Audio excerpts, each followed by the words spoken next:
And here we go for another live show. Check out if everything's all right here. And if everything's okay, we should be on in a few seconds. And with another shortwave show here in Montreal. So let's just make sure that everything's all right. See, it takes a lot of time for the data to come in, but it should work. It should work at some point. Hello, everyone, and welcome aboard. Welcome aboard. Another shortwave show is here. And so this looks cool. All right, here.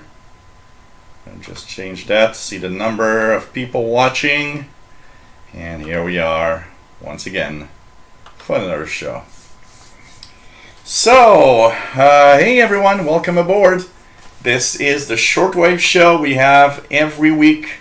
And we are here from Montreal, Quebec, Canada. My name is Gilles. And I am located, of course, Montreal, Quebec, Canada. This is the Shortwave show. Every week we alternate from Fridays to Saturdays to Fridays to Saturdays. Possibly in August we might have a every Friday one plus every 2 weeks on Saturdays. I think it could be very, very interesting. And of course we talk about shortwave radio in general. We just have a lot of fun with some great people watching, and we just take it easy. And this kind of warm Montreal. It's what, 26 Celsius right now. So it's about, I don't know, 80, close to 80. Close to 80 Fahrenheit.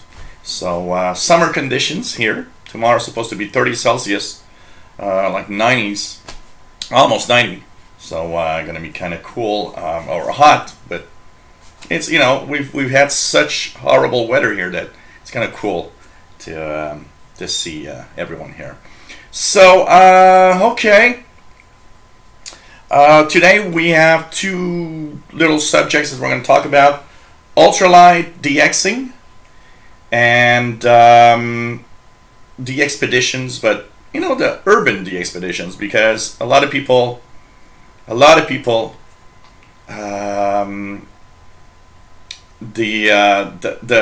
fact that de-expeditions seem to be remote locations. We see these de-expeditions from everywhere, from remote areas of Finland or some really like northern territories of Canada or something. And so it's for a lot of people, the expeditions in their head is, well, this kind of out of what I can do. And the thing is, anybody can do what I like to call urban de-expeditions, and we're going to talk a little bit about that also. And why not mix urban de-expedition and ultralight DXing? It could all go together.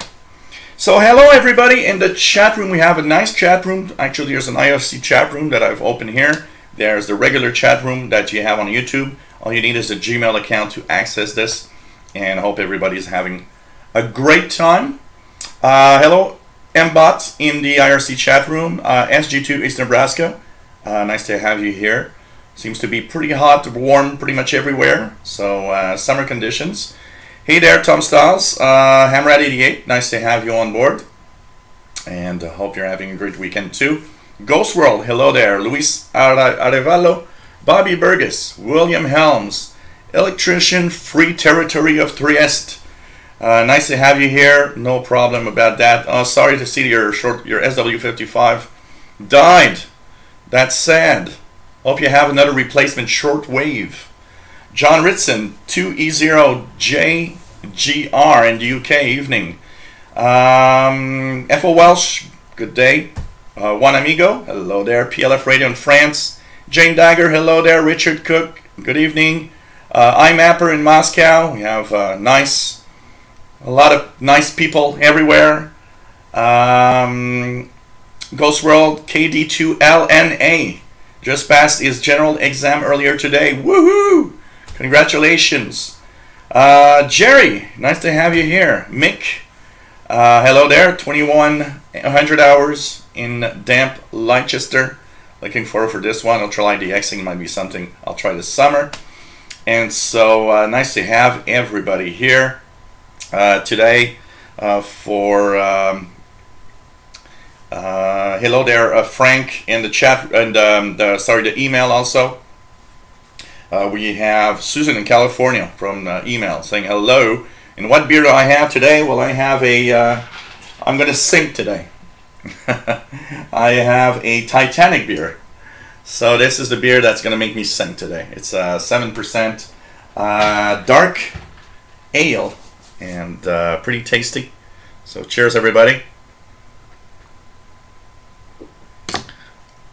Nice to have everyone here. It's pretty cool. So Jason Roberts, hey there from West Virginia. So yep, beer tonight, and you got John Riston's got a nice selection of strong Belgian ales. Cool. So yep, syncing on YouTube with my Titanic beer. Royal Howard from Connecticut, hello there. Jane Dagger has vodka and juice. That's great. Actually, vodka and juice when it's warm, pretty cool. SG2 says Jilly's on my 46-inch TV in the living room, looking great. Cool. And just hope an iceberg doesn't hit you. If an iceberg hits me, I think this is going to be a viral video. I can tell you there. So nice to have a lot of people here. And I'll be sending an SOS after a few beers. Yep. Hey, by the way, 6 meters is open again. I've been hearing some JT65 just 10 minutes ago. 5276. 6 meters been open yesterday, and I had my first ever reception of a station on 6 meters from Brazil. I am extremely happy with that. I was like jumping around here all evening yesterday. It was like I caught Brazil on 50 megahertz. That's a first for me. The farthest I've ever received on 6 meters was from Mexico. And that was several years ago when I had a Morse code, a CW signal, on the bottom of the 50 megahertz range. And yesterday I started, what actually made me realize it was open, I looked at the DXWatch.com, cluster, and I was looking at all the stations rolling down. And I noticed that a station from Quebec, a VE2 station, was actually talking to an American station. But when I looked at the frequency, it said 50.130. So I was like, whoa, okay, 50 megahertz is open. So I turned on the radio, and immediately I heard the VE2 station, that wasn't very far from here. And I started tuning around and noticed that 5276, there were tons of JT65 digital mode. And that mode is great for very low signal. When you hear nothing, but your program decodes stuff. It's like, what? So actually, I actually let it on JT65. I left it there for at least 4 hours. I decoded 4 hours of JT65. And man, I've heard stations from all across the United States. A lot of concentration of the Midwest states, but pretty much a lot of spaces. When I caught Brazil, I was like, wow, this is way too cool. And also, I noticed there were so many stations from the US that actually is we're contacting Japanese stations. I saw a lot of JA being contacting these Americans, and I also saw several American stations also contact Spain, the UK, Ireland. It was like it seemed to be open everywhere. It was like amazing, and you know what? It's open right now. So 5276, it's kind of cool, kind of really cool. So really nice. I was so happy. I was like, wow, yesterday was like the coolest evening ever. And it's funny because I had a Fedry SDR on my 50-inch TV in the living room that I left on 10 meters. And I had the icon here on 6 meters. And both them were actually decoding JT65, and I was looking at all the stations coming through. Kind of one of those evenings you listen to the radio and it's just like, man, this is so cool to receive that. But I gotta say, my record for now, Brazil on 50 megahertz. I am a happy camper, I can tell you that. Hey, Grandly, nice to have you here from the Connecticut shore. Looks like a beautiful evening ahead. Yeah, well, if it's like here, should be. It's here. It's weather for a beer on a terrace somewhere. I can tell you that. Alexander Hagen, hello there. Nice to have you on board. What else do we have? Guy Kisnell, nice to have you here. Dynamo TV channel, hello there. Pirate Flag. Do like listening to pirate stations. And hi, Mapper from Moscow, of course. Saturday is the best day for the show. On Friday, I'm too tired to watch the whole show. Yeah, I alternate because of that. Because I know that some of you prefer to have the Saturday show because a lot of you don't work. Hey, Ryan Buckley, nice to have you here from northern Arizona. Pretty cool, pretty cool. So, and Royal Howard is in Connecticut. So nice to have you here. And as for the question, I saw a few questions here. I'm just going to check. It's cool to have you live, Alexander. Nice to have you. A lot of people, see my shows, love the shows, but a lot of people don't actually, join in or have the time to join in when it's live, and it's pretty cool. So, Hi Mapper says, call him Saturday evening, good cigar, cool. And I don't like cigars, but I like the smell of cigars. My uncle of mine was a maniac of cigars, and I'm not in everything that's smoking. I'm not much, I'm not the guy for that type of activity. But my uncle, I remember my uncles, two of my uncles would smoke cigars, and one thing that I did like is the smell. I always liked the smell of a cigar. I don't know why. It's like smell of pot. I don't know why. I like the smell of pot, even though I don't really, I did that when I was, in college a long time ago. Don't do that anymore. Okay. What's your main radio you use? Well, main radio technically is the ICOM ICR 8500 right here. That's on my left. But I also now use a lot of a software-defined receiver, the AFEDRI, A-F-E-D-R-I. It's a little box that's right here next to me. That is a long-wave, medium-wave, and short-wave software-defined radio that I like because I can tune it through my network, my home network, which is pretty cool. But, I can still say that the ICOM ICR 8500 is my main receiver also. Both of them have, fantastic reach, and they each kind of complete each other now, because I prefer tuning the AFEDRI SDR on shortwave, but I have this one for up to 2 gigahertz on the VHF UHF range, so it's kind of cool for that. So okay, what else do we have here? What else do we have? Do I have a dedicated VHF antenna, or are you getting it on a sloper? Nope, I have a dedicated VHF antenna for VHF UHF. So on this receiver, the ICOM, for 30 megahertz, above 30 megahertz, it's a separate antenna input. So I have a mobile vertical antenna on the metal shed on the backyard that is connected for the VHF UHF range. It's not the best, but it's surprising for what it is. It's an antenna that cost me 99 cents. There was like a sale, and it's like 99 cents. I should have bought the whole stack, but no, I bought just one. So anyways, I am happy with that. As soon as I kind of meet fast load in a proper environment, Fastload that we see regularly in a chat room has this discount antenna for me. So I'm going to try that out also. So in the next weeks, or I should have a discount also available that I'll try out. Gakesnol is KD2NQN. Nice to have another amateur radio operator. Pretty cool. Pretty cool. Sunburn 90, hello there. Nice to have you here. Matt in the UK, nice to have you here. Ghost World says, I may have to crack a bottle of celebratory wine. Open early to keep up with you guys.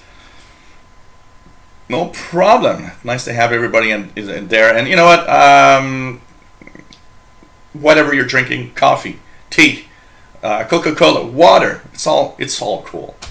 So pretty nice to have everyone here. What else do we have? Anybody here? Just saying hello. No, you can't beat that. 99 cents. I mean, they were like, you know, $20 for all of my.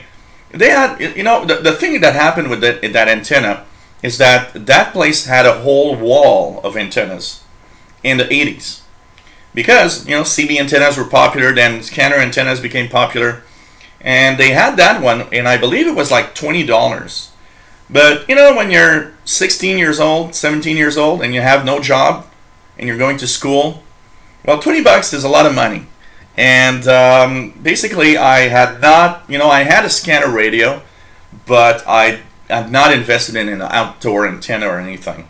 And at some point, I go there, maybe early 90s, and every antenna that was in that rack and that wall, everything, even the CB antennas, everything was 99 cents. I think they just didn't sell anymore, and they just didn't want to have all of that in stock. So they put everything at 99 cents. So I think that's kind of cool. So, you know, it's sorry. So it's you know, it was kind of nice. By the way, sorry for the higher noise level, because I'm still waiting for my wireless microphone that's still stuck. Well, actually, it unstuck. I saw this week that it unstuck. So I'm hoping, crossing my fingers, that I will have my new wireless microphone by next week. So let's cross our fingers here, because I know I've noticed that when I look at the video that's saved, you hear the damn fan of the laptop, which is running real fast because of the everything that I'm asking the laptop to do. So I'm sorry about that, but this week I think it should be okay. I saw that it was actually released. I saw a mention on with the tracking number that it was released officially. I think it was Wednesday. So they had it there for like, I don't know, a month. I don't know what they were doing or something, but what the hell. Michael Pomkis, nice to have you here. Have you tried the app Scanner Radio? Yes, I have. I actually have it on my phone here. Scanner Radio is one of the apps that I regularly use. It's yep, Scanner Radio. It's right here. I've got it right here on my phone. So I actually have, on this one I have this one, but on my iPhone, my old iPhone that I got here, I had paid for it. So on the iPhone 5 here, I got the full version. Here I've got the free version. At some point I'll probably purchase. But I actually like that that app. It's kind of cool, and you know, it's fun to listen. I mostly like it to listen to stuff from outside where I can't access or hear anything, because you know, sometimes there's something happening in another city. It's like, oh, maybe I can hear the police in that city, and there I'll be able to, you know, have that working for sure. Okay, what else do we have here? What else do we have here? John Ripson says, that top makes you look like you're on the Starship Enterprise, by the way. Anyone else think so? What top? I'm just looking do you mean I'm trying to wonder exactly what what you're actually seeing. That's okay. I wouldn't mind being on the Starship Enterprise actually. So, Guy Kisnell, the match shouldn't scare you that much. It isn't that difficult. I think take the time to really study it well and just understand the basic principles. There are some, some harder math there, but I think it should be okay. Dynamo TV channel says using a Texan PL 880, pretty cool. But we'll be getting the lead FM Duo SDR. Oh, cool. Pretty cool. ELAD, yeah.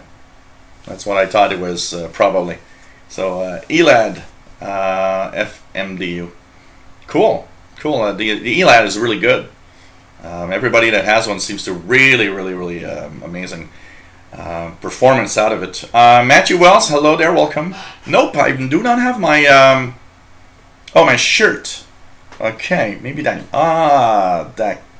Okay, I understand now. Okay, Kirkish shirt. Oh yeah, okay, because of the I didn't. I was wondering. Yeah, okay, maybe. Yeah, okay, yeah. I get it now. Yeah, maybe. Actually, you know what? This shirt, every time I wear it, people look at me because they think I'm either some kind of maybe fireman or something. And I actually had a girl once looking at me and said, "Oh, you're a fireman." I was like, "No, I'm not a fireman. It has nothing to do with a fireman. It's just bought it like this." I usually have shirts that have nothing on them most of the time. I do not like giving a brand free publicity. I always think that if I have to put a Levi's shirt, it should be Levi's that pays me to wear it, not me paying Levi's to wear, and that everybody could see I have a Levi's. But that's my thinking, So anyways, some people think I'm a fireman or something with this. It's a chick magnet, yeah, Grandly. Hello there, I'm a fireman. What are you doing tonight, babe? Oh, God. My mapper says, quit smoking 20 years ago, but like the smell of cigar. Yeah. Hey, Fastload. Nice to have you here. So, I also want to see that discount, how it's going to perform. Fastload didn't have a good performance with it. So I'm wondering, will I have, good performance or not? I don't know. All we need is some meetup sometime. Actually, I should have had it like a couple of weeks ago, but I left kind of quickly because we were at the same bar and he had the discount in his car. And I left kind of too early, too fast, and totally forgot about the antenna.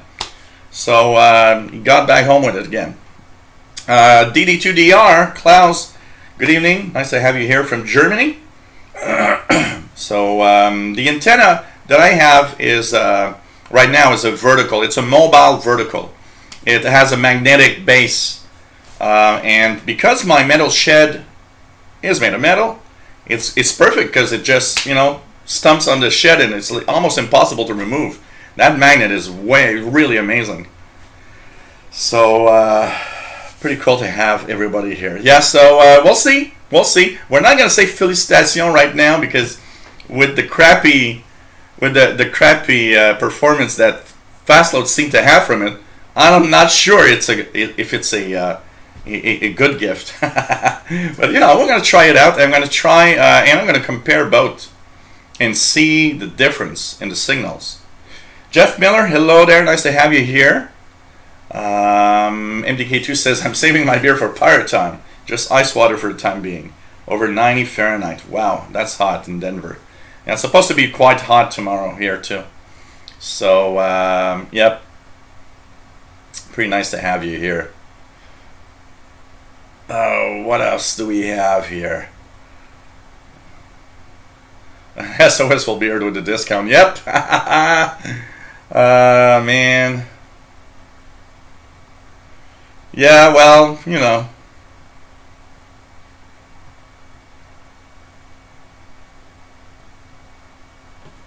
Well, in the 80s, I had an allowance. I had I think I had $8 a week for doing little things around the house, and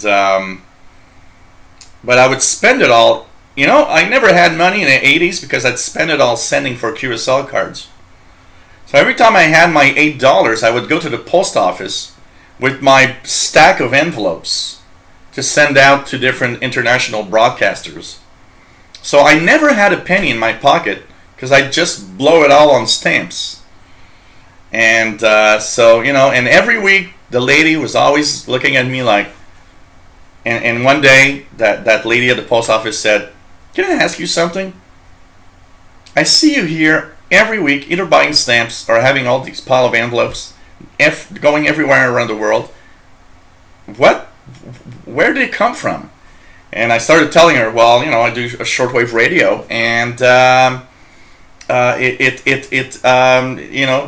just sent out for QSL cards and information. So I simply, just would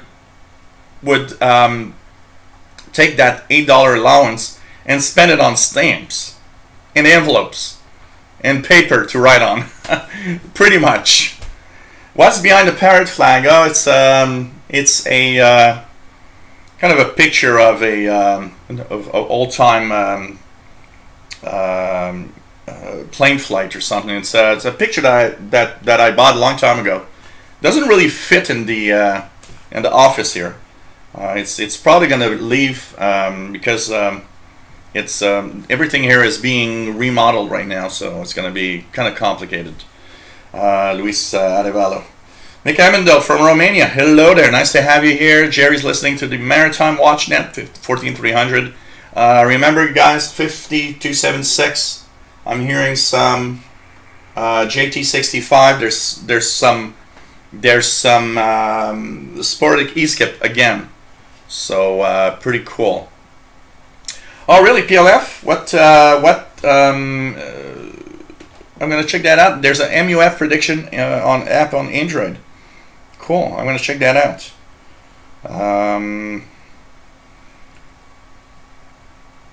MUF predictor. Probably MUF predictor.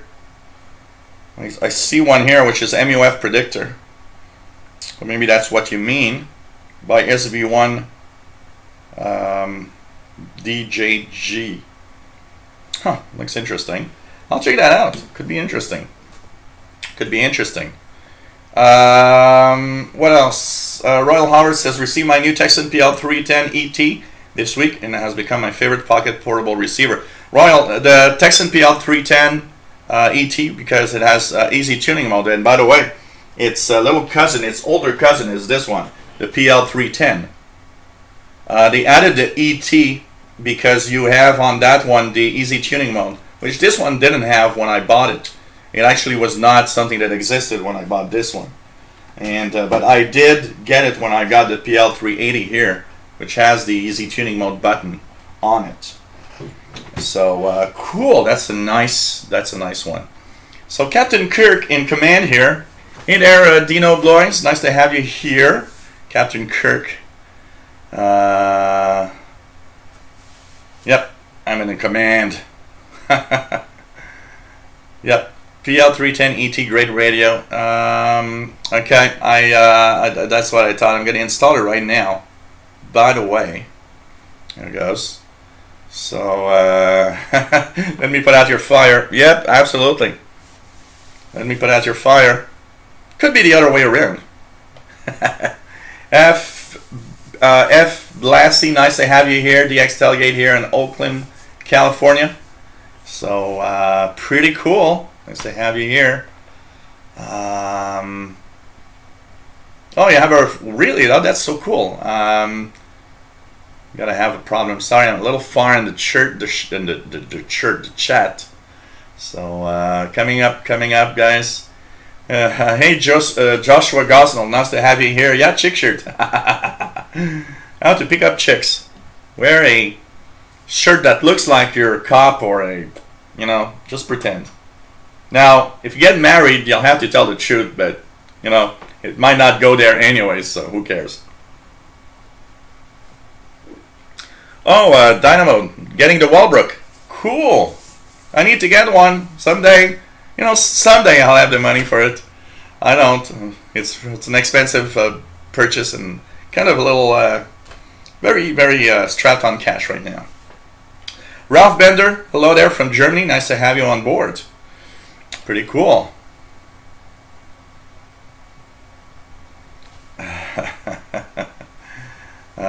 You have a 30-meter long wire to a tree from your office. Yeah, it's not bad. The only problem with wire is if you have a lot of noise, that's where the problem is.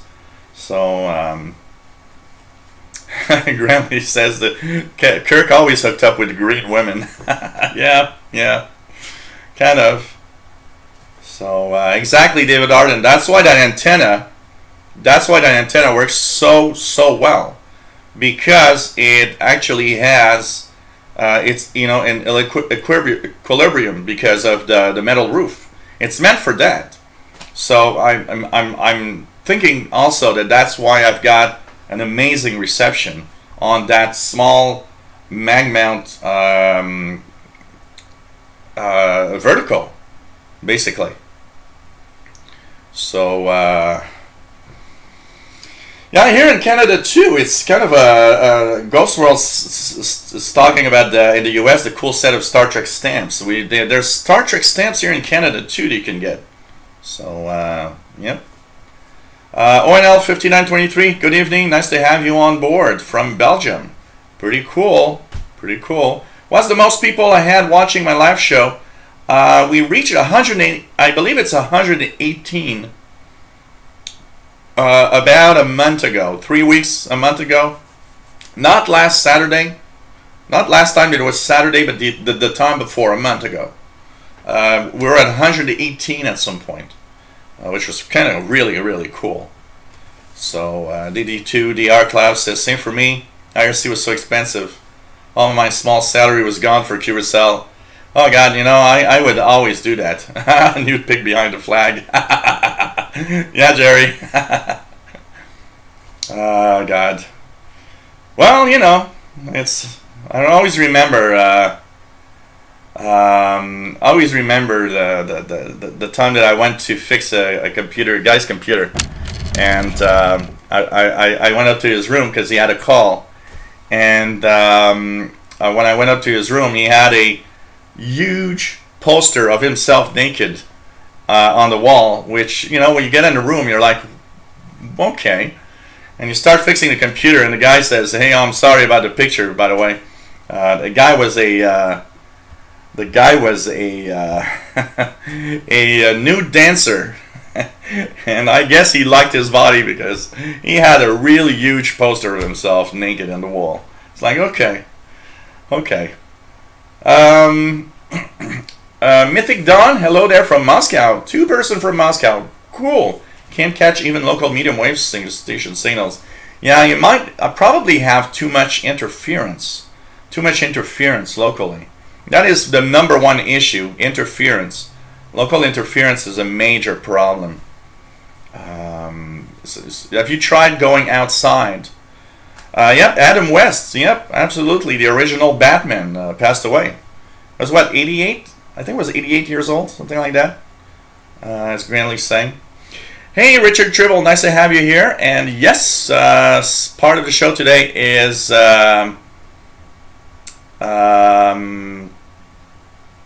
about Ultralight DXing, and we'll talk about that a little bit.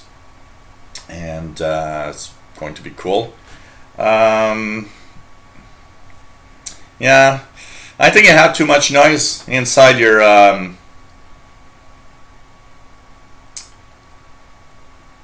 well, I would recommend make the Mythic Dawn. The Texan receivers are great. The Texan PL 660, 680, 880.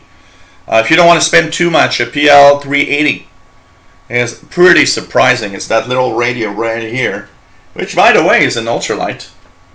And it's an amazing receiver, the Texan PL 380. Pretty amazing for the price that it is, around $40 US. Amazing radio. If you want to put more money, of course, like Dynamo TV says, PL 880, of course. Or Richard Tribble has the SRF 59. Matthew Wells, do you ever watch TV? Almost never. Almost never. The only thing I watch on TV is, when I turn on my TV, I watch three things.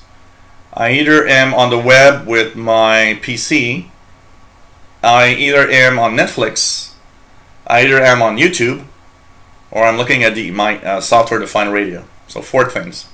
Rarely do I watch TV. I'm not a TV guy. I find TV boring, actually. I'd rather sit down in front of the radio and try to tune it around than watch TV most of the time. Oh, Dynamo, first QSL, congratulations yesterday. It's always fun. The first QSL card is always the one you'll remember forever. Always the one you'll remember forever. I still remember my first QSL, which was WYFR QSL back in 1982. My first QSL ever. PA1SBM, hello there from the Netherlands. Nice to have you here. So, yep, Adam West has died. And I do think it was 88. F. Blassie says, Rye used to send me IRCs for reporting their conditions. U.S. Post Office didn't know what they were. You know what? I actually had won a contest of a Japanese club that had sent me 10 IRCs. It was like third prize. And I remember getting the 10 IRCs, and I remember the post office here. Nobody knew what they were. I even remember asking for IRCs when I needed some, and they had like to go around, and then you'd see this old guy that was like 50-ish, and he was at the post office for the past 30 years. He knew what that was, but everybody else had no clue what they were. And he would show them, and they would all say, "Oh, I've seen these all the time. I didn't know they were IRCs." Yeah, they are. So, yep, Dynamo, the ICOM ICR 8600, which is an SDR receiver within a box, basically. The ICOM ICR 8600 and the R30 portable, which are replacements, of this one, the 85 and the R20. But they are more like SDR receivers within a portable for a box. Yeah, they can do D-Star. They can do P25. They can do DMR. They can do many digital modes. And they go up to 3 gigahertz with a spectrum scope and everything. Pretty amazing. Pretty amazing. For sure. So, really... So one of the cheapest Ultralight DX radios is the Sony SRF 59 and sells out for about $20. Yeah, one of the cheap ones also, this one, which is a very surprising one for the analog style, the Texan R9012 is an amazing one for $20. Not even 20. It's like $17 shipping included, and it's quite amazing the reception you get with this little thing. For somebody that has no money and wants just to try a little radio, of all the cheap radios you get, this is the cheap one to get also.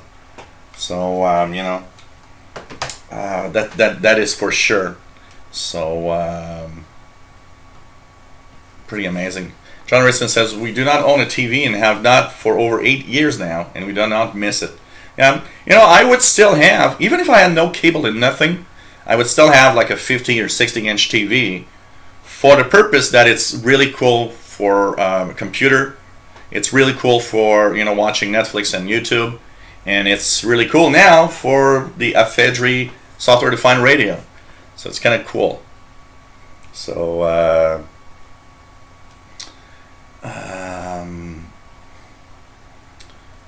you got North Korea QSL. Wow, that's a rare one, Dynamo. Randall Klontz, nice to have you here. Is that a drink over your left shoulder? Nope, they're all. This is an ICOM, and these are all. This is all Radio Shack stuff. This is the Pro 2006 scanner, the Realistic DX 100. My first radio, my first shortwave radio. And this is a TRC 432 CB base station. And this one, of course, is an ICOM here. So I've never owned a Drake receiver. Never, never, never. Hey, Bobby Burgess, welcome back. Nice to have you here. Pretty cool to have everyone here. Anybody have that? I'm not sure about that. Ghostwall's asking, does D-Star require a dedicated TNC modem? That's interesting. I don't know. Yeah, cable TV is a ripoff. You know, like 100 channels. 100 channels, and it's like, you know, you got nothing on at all. It's like that Bruce Springsteen song. 57 channels and nothing on. Okay, Sabahatin Usta, nice to have you here. He's got a Texan 9310. So, ET, or a Texan 310 ET probably. Nice radio. Only 18 seconds lag. Wow, that's pretty cool. And by the way, yep, here is this, the time and date. So, you know, this is always accurate to UTC time. So if you want to know your delay. And by the way, PLF radio, I have one on order right now. I've got a Tivdio V115 radio on order right now. It's I'm waiting for it. I ordered 2 weeks ago, and I'm still waiting. And man, it's long. I'm waiting for that loop antenna from the Degen 31 MS, something like that. That kind of little loop antenna that they sell, and it's been more than a month now. I still don't have it. So I'm wondering if it's still coming or if it's lost somewhere. But I'm waiting for that Tivdio V115 that I ordered 2 weeks ago also. So, okay, D-Star transceiver does not need a TNC, SBM says. So, pretty cool. Hey, John Young, nice to have you here. Got a Drake R8 27 years ago when it first came out. Still working great. Great receiver. Great receiver. I love those. Hey, Bobby. Like I was saying earlier, the microphone left customs, I think it was Thursday. I saw that the status it changed to was actually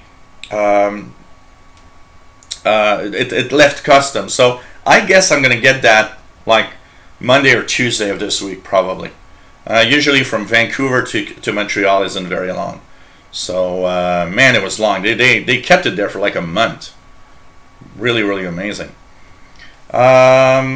Mangs Nas, hey there. Nice to have you here. Mick says Tivdio V115, only 16 quid here in Great Britain on Amazon, almost too cheap. Yeah, I paid 20 in Canadian dollars because the Canadian dollar is kind of really really bad right now. It came out to 25 Canadian dollars, shipping included, which is really cheap anyways. Yeah, I will push that radio to the limits for sure. So that's something for sure.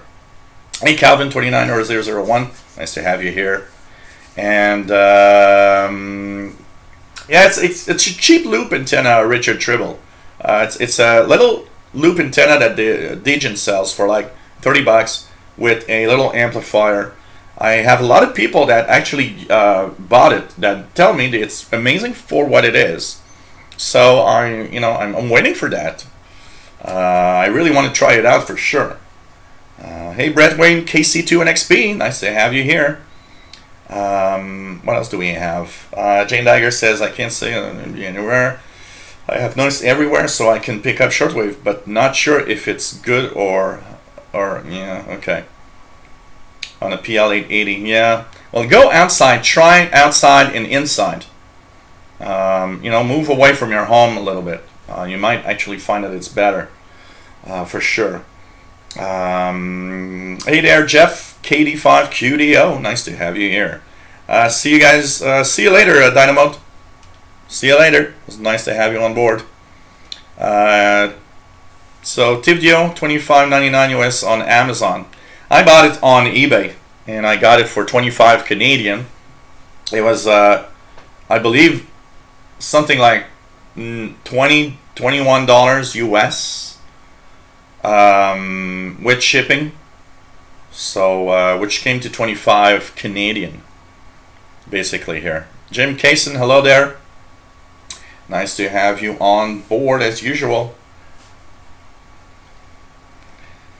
Well, Jane Dagger, you go somewhere to a park where it's quiet, you know, and you just try to listen to your radio there, if you can, you know. And oh yeah, the difference. MDK2 says been listening outside lately. You know what? I took a walk outside 4 or 5 days ago, and I brought along my GP5, and I let it scan in the easy tuning mode. And I gotta tell you something, man, just going to a little park, okay, just taking a 10-minute walk into the middle of a little park is a huge difference from being inside here, even being on my balcony. It's just crazy. It's just crazy. Really crazy. So there's such a huge difference in noise from outside and inside. Have you ever used an Alinco DJX2000? I picked up one yesterday. Couldn't see much videos anywhere on them. I know what it is. I've seen some. I've even tried it a little bit, but I've never owned one. I actually even saw one for not that expensive once, and got almost tempted, but it doesn't seem to be a model that was that popular, honestly. So I don't know if it's working well or not. I haven't really read too much on it. I would guess it shouldn't be too bad. So, hey there, Mad Radio DXer. Nice to have you here. Pretty cool. Richard Turbol says, I have D-Star on my ICOM IC7100. Don't need a connection to the internet to connect. Need it through to subscribe and sign in. Okay. Yeah, in Tennessee, well, yeah, I would guess. You know, here, Jane Dagger, you move out of Montreal and it's country music everywhere also. Almost.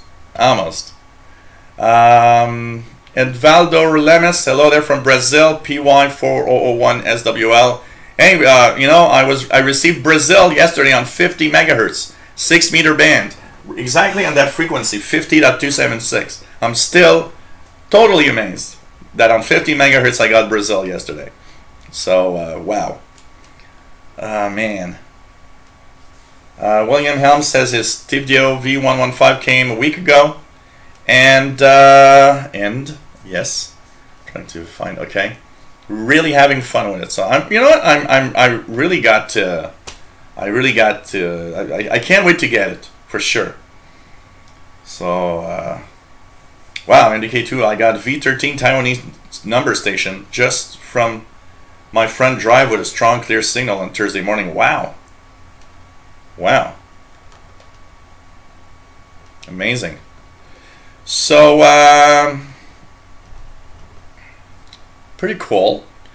I don't know how they would compare to the ICOM R20. You know, the ICOM R20, if you listen to VHF, UHF with it, is nice. On the HF part, it's not a great radio. It doesn't perform very well. I know that there's one of the Alincos that I've seen that seems to have better performance on the HF portion of the band. So, NDK2, one of the things that is amazing is, we often have, and that's one thing to be very careful of on shortwave and on radio listening in general. You get, you get used to listening to different things. You get to listening to different signals. You get to understand which frequency goes with which time. But then it's there, for some reason we get to a point where we're actually in a mode where we think, oh, I'm not going to get that. I'm not even going to try it. And we got to be careful with that, because it happened to me too. Not trying because I was almost sure that I couldn't get it. And then Sunday trying and thinking, man, I'm receiving that signal. So we got to be very, very, very careful with the fact that sometimes we might not try something just because. Hey, Sean Robinson, nice to have you here. Hope you're doing all right. And what else do we have? Jane Dyer says, the neighbors will love me standing outside with, with a loop of wire hooked to a black box making static. Yeah, I understand, kind of, but when I go to my DXpeditions, they're always urban, so there's always like tons of people walking by, and they look at me staring at my radio and my 50 feet of wire in the trees somewhere, and they're like, what the hell is that guy doing exactly? And nobody bothers you and says nothing, for sure. Oh God.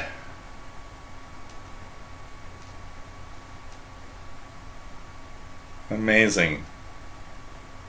Okay, we're going to talk a little bit about Ultralight DXing, because it's a part of the hobby, and a lot of people don't actually realize it's something that some people are really hooked on.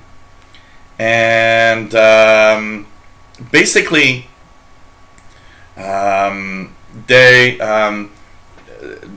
it's using technically a ultralight radio. Okay, falls in the category of a receiver that is a small receiver, shirt pocket sized. Okay, I saw one website mention 20 cubic inches, kind of. It is in general a receiver that does not have single sideband or synchronous detection. It is a radio that is meant to do one thing, be a radio. And it is not a novelty radio, so it cannot be if you have a I don't know, a little Coca-Cola shortwave radio. It's not an ultralight. It cannot count. The novelty radios are not in ultralight style. There's kind of a definition of rules of what is an ultralight, actually. It's not 100% clear. They don't say that, for example, the single sideband requirement is absolutely shouldn't be there, but they kind of suggest that if you have single sideband, it's probably not an ultralight. But personally, I think of ultralights more into the category of small receivers. So basically, I'm not, totally sure of the exact. It seems a category that's, that I saw Ultralight Yahoo group that had a list of receivers that they actually update. They try to kind of, want to have a official list of ultralight receivers. So technically, from what I see, it shouldn't have single sideband, and I believe the G6 isn't the G6. Does it have single sideband PLF radio? It really is something that is a shirt pocket receiver that is dedicated to radio, first of all. So I'm going to give you a few examples that I've got here that I know are officially on the list. So there's the DGen DE321, which is a small ultralight here with a DSP. This one is an analog with DSP, which is funny. This one, the DGen DE15, which is very thin, by the way. So this one is another one. It's kind of interesting. We have the DGen DE32. This one is particularly interesting because it actually has a SD card slot, so I can listen to to an MP3 if you want MP3s with this. So this is another DSP one, by the way. PL310, the Texan PL310, 310 ET that was mentioned earlier, are ultralights. PL380, another ultralight. We have, of course, the Texan R9012, another ultralight.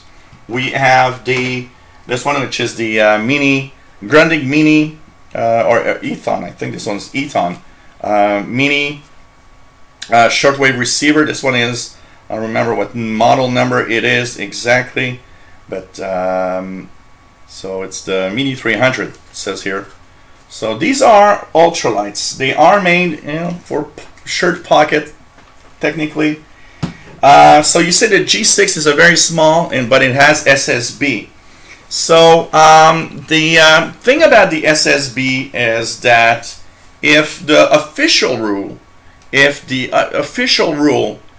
does actually include the fact that you should not have SSB officially, it cannot. But you know what? I would prefer thinking of ultralights, because the term ultralight is vague. A small pocket shirt sized radio. I think that should be enough. And it is pretty amazing. There was an article in the Spectrum Monitor a few months ago about this, and there's a whole field of people going crazy on those. And the idea behind it is that they actually take these and push them to the absolute limit of these radios.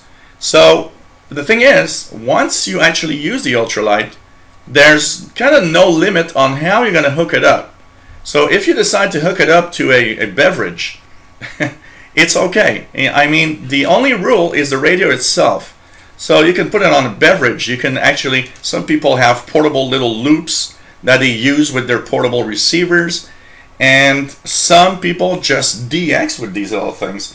I actually saw, and if you actually go on YouTube and try ultralight radio, you will see some people getting DX, amazing DX, on little receivers that, it's not that they're junk, because, I mean, these are capable receivers, yes, for listening to stations, but, I would not put them in a class of, I'm going to DX with this thing and receive the world. But when you go and check out the videos, you see that some of the people that use these actually push them to a limit where they actually perform so well that it's almost surprising what they can do and what they can copy with it. But I would say, as long as it's a shirt pocket receiver, I would put it in the category, But I did see a few places. There were a few places that I did read in the rules. They kind of didn't want to have single sideband on any of those. So it's kind of, a little hard to see if yes or no it is officially. So Calvin says he loves his little Texan R808. Pretty good to receive. So yeah, William Helms, you got a G6 too. GP5 would technically be an ultralight, pretty much, except for the single sideband. Yep. Jill Gulick, hello there. Yep, Conicom GP5. So it's very, very interesting to see. So let me check it out. Here is the G6. Let's check it out here. Yeah, G6. So it technically, dimensions are 5 by 3 by 1/4. So that's pretty much in the 20 cubic inches required of a receiver. So you know what? I would think that it's the receiver. That receiver could be. Basically, no, not a Counticom G6. It's a Counticom has the GP5 but doesn't have a G6. Bobby Burgess. So William Helms says I had a Grundig Mini 300 just like it. Yeah, this one came in a pair. I bought the an emergency Ethon receiver, the FR 500, which is a piece of crap. And this there was a box with this one taped to the box of the crappy radio. So I got it because 2 radios came, and that's why I bought it. Because if I didn't have this one also, it was too expensive. But when I saw this one and it was a package, I said, I'm gonna get it. So you know, so you know, it's pretty interesting. Yeah, there's a few places, and you know what? Look, I'm gonna actually post a video because I'm looking at different lists in different places, Mick. So you guys look for a video that I'll post tomorrow or Monday. It will have different links to ultralight receivers. One of the places that has a lot of stuff on ultralight, there's a Yahoo group of Ultralight DXers that does have a lot of stuff. MDK2, yeah. You know, it's kind of a religion for me now, Spectrum Monitor. I always, you know, when we get around the first of the month, I always feel like, you know, oh, I want to have, I'm going to check for that. I must have it in my email. I got to check it out. Love the Spectrum Monitor. It's a great magazine. For those that don't know, I got to say, well, you know what, David Arden? Yes, of course, a beverage antenna could, in certain circumstances, overload an ultralight. But you know what? These people actually there's, you know, the rule is you can add stuff to the radio. So you can hook the beverage to a circuit that would cut out certain frequencies, for example, so that it's going to help your ultralight in not overloading, maybe, or, you know, performing correctly, whatever. It is very amazing. I gotta say that. And I saw some videos that these guys are completely nuts. You know, they've clearly decided that they can actually do something fantastic. So yeah, the Texan PL600, it's not an ultralight. It's too big for that. So yeah, that's where I did fall on that Richard Dribble, the Gary the Bach, and the famous ultralight monitor that has had Europe and Japan for North America, and I have seen some of the things there. So it's pretty amazing. So I gotta say, Royal Howard. Yeah, the Eton Mini is the in the Grundig, you know, it falls, there's the Eton and the Grundig versions, but they're exactly the same radio. So it's pretty amazing. So, you know, you can do all sorts of things that make these radios roar and come to life. I can tell you that. Some amazing stuff.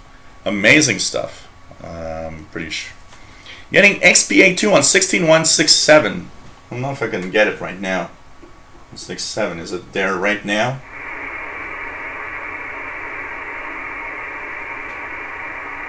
Not getting anything, so maybe it's gone. Or not. Let me try. Yeah, I'm not receiving anything. Maybe it's already stopped. So you know, it's pretty interesting. So yep, I did read it, Richard. So and I really looked at a lot of stuff. There's a lot of things. There's pretty amazing. I can tell you that.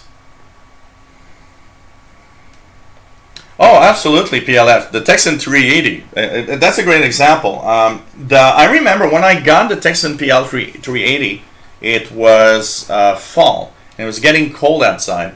But I, at that time, I always had my, you know, hour and a half of bicycle to keep in shape, because when you YouTube, that's not going to keep you in shape.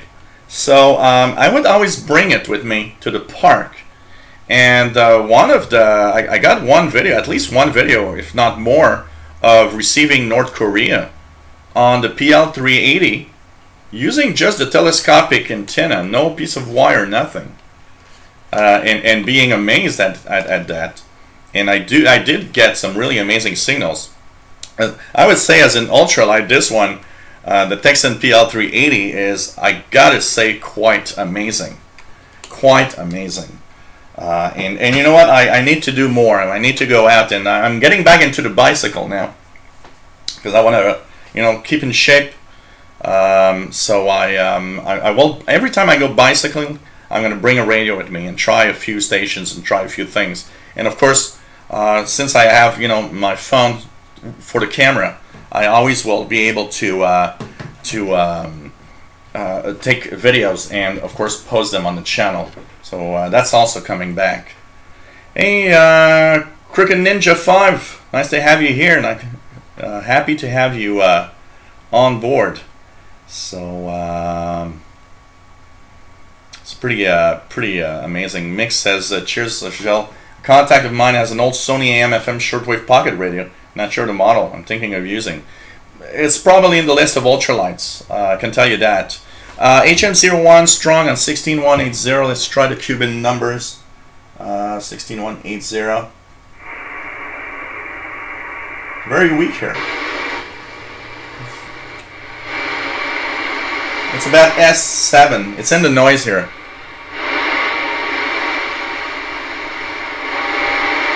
I hear the digital stuff that they send out, but it's very, very weak. 16180 for HM01.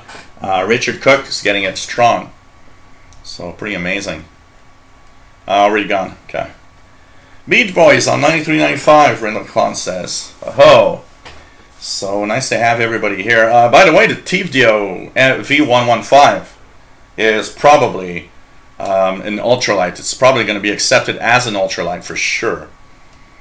What's my top choice for an ultralight? I pretty much have to say, I would say that if you want to do ultralight DXing, get yourself the Texan PL380.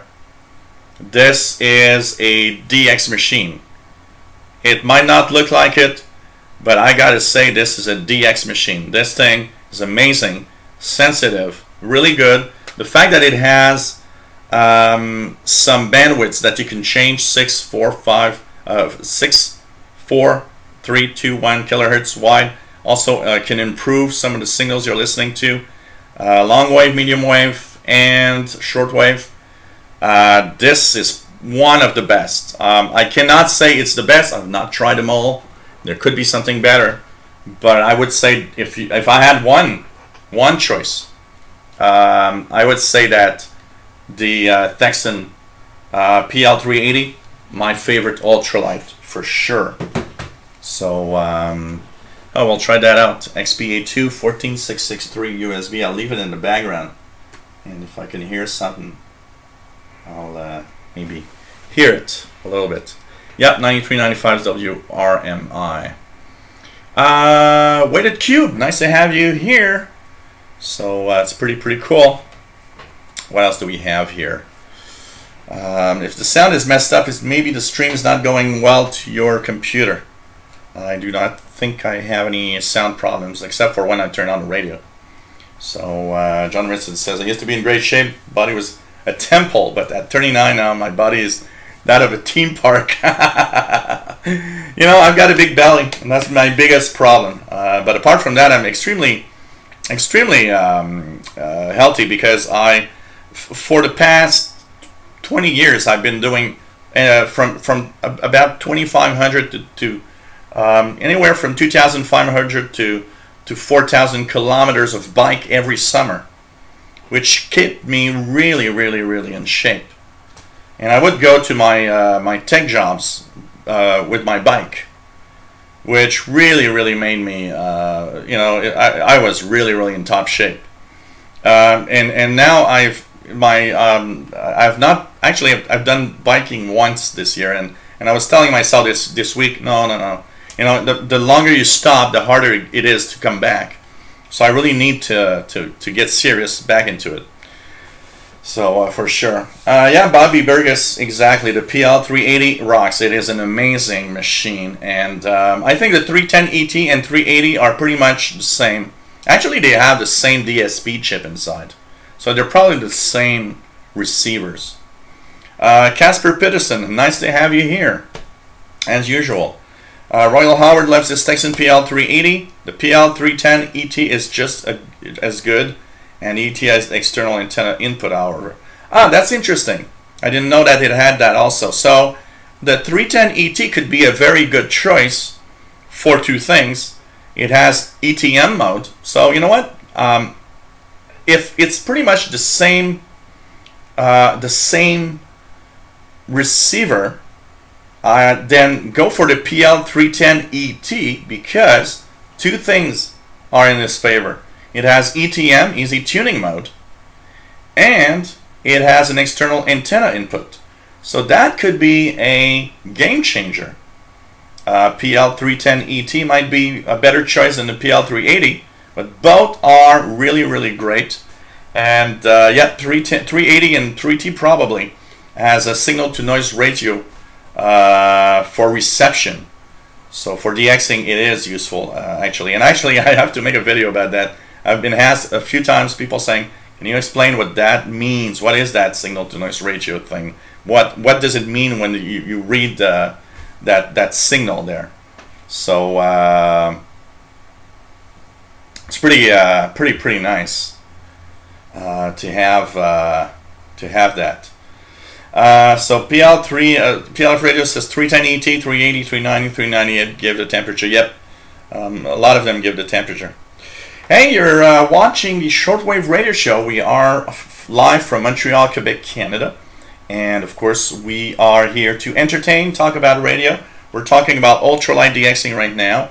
If you enjoy what I do, one of the things you can do, if you wish to help me out, little PayPal donation at the Yahoo email I'm putting in the chat room. It helps me continue, and what I do really is most helpful, especially with the crappy AdSense lately. You can also become a patron at patreon.com /radio and computers, and there you can actually just set up, give a one-time contribution. You can also set it up so at each month there's an amount that's chosen. Be very careful on Patreon, because I have one guy that's really mad at me, and I'm sorry, but the guy didn't set up correctly the Patreon thing, and he got charged $1,000 on his credit card, and it didn't actually work. So and he got really mad. He was like, "Well, you're taking $1,000 from me," and I'm like, "Well, I'm not doing anything. I just look carefully when you set up, And of course, if you make a mistake, I'll refund you, no problems. But the guy's mad, and it's like, well, okay, you got to be careful. So now every time that somebody goes on Patreon, by the way, I check out how you set it up, because I can see that.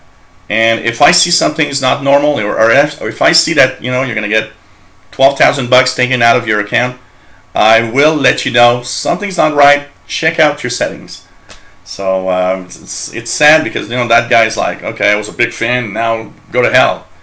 Yeah, So anyways, if you don't want that to happen or not sure, you can use PayPal. PayPal is cool for one thing. You don't have to have a credit card.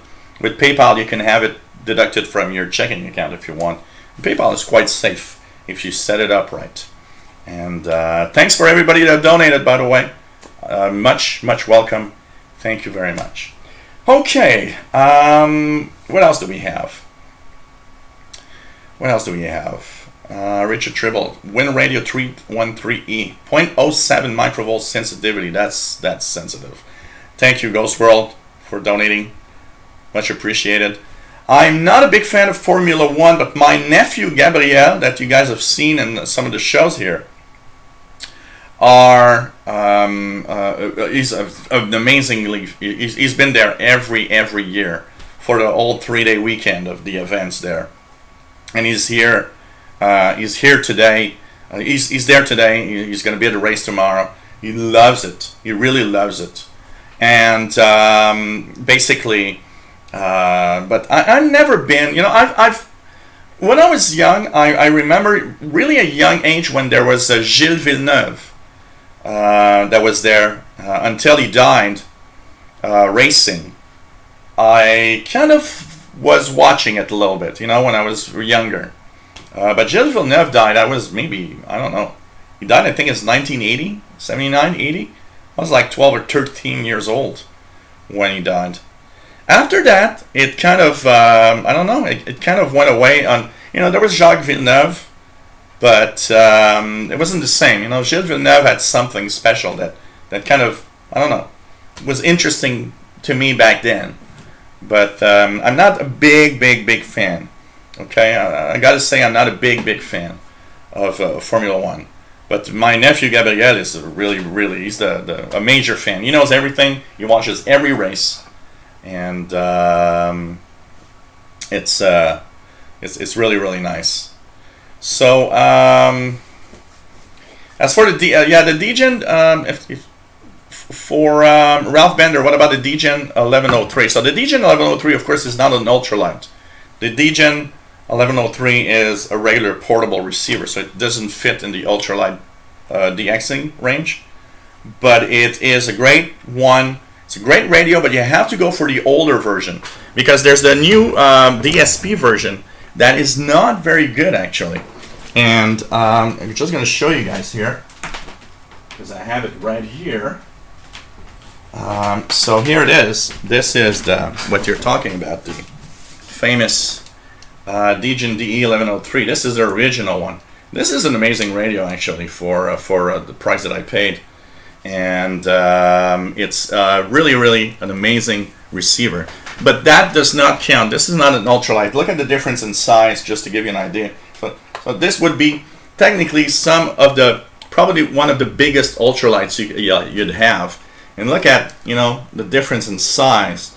So this comes more into the category of a portable receiver.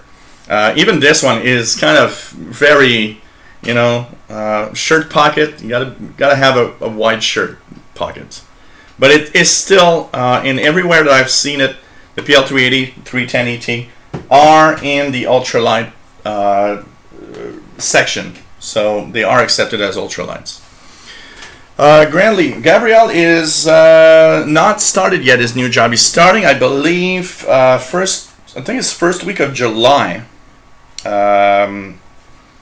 that he's starting. So, but he's very anxious to start it.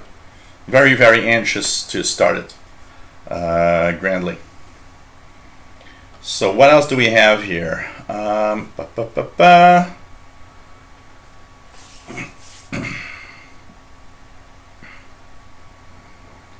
Oh, really? Calvin says Montreal is the best race of the year for him. Cool. Yeah, Gilles Villeneuve. Mick, yeah. No, I don't think it's because he had the same name, the same first name, Gilles. I think it's most,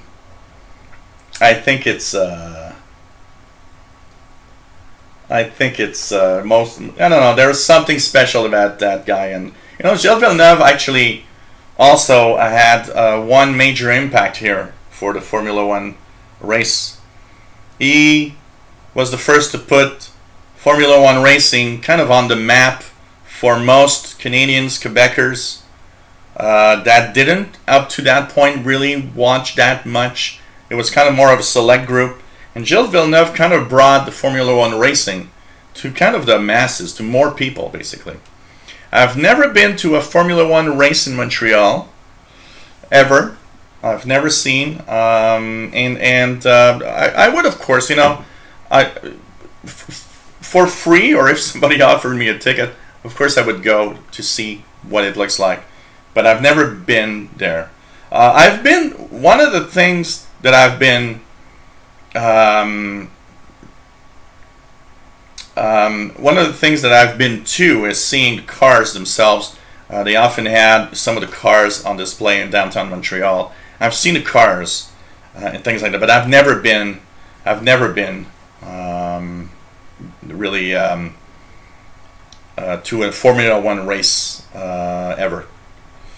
So, yep, nice radio, Crooked Ninja. Love my D. You know what? This one is going to be one I'm going to bring back to the D Expedition. By the way, somebody asked me about the expeditions. He said, "Hey, you're not posting videos of the expeditions. You're not going this year."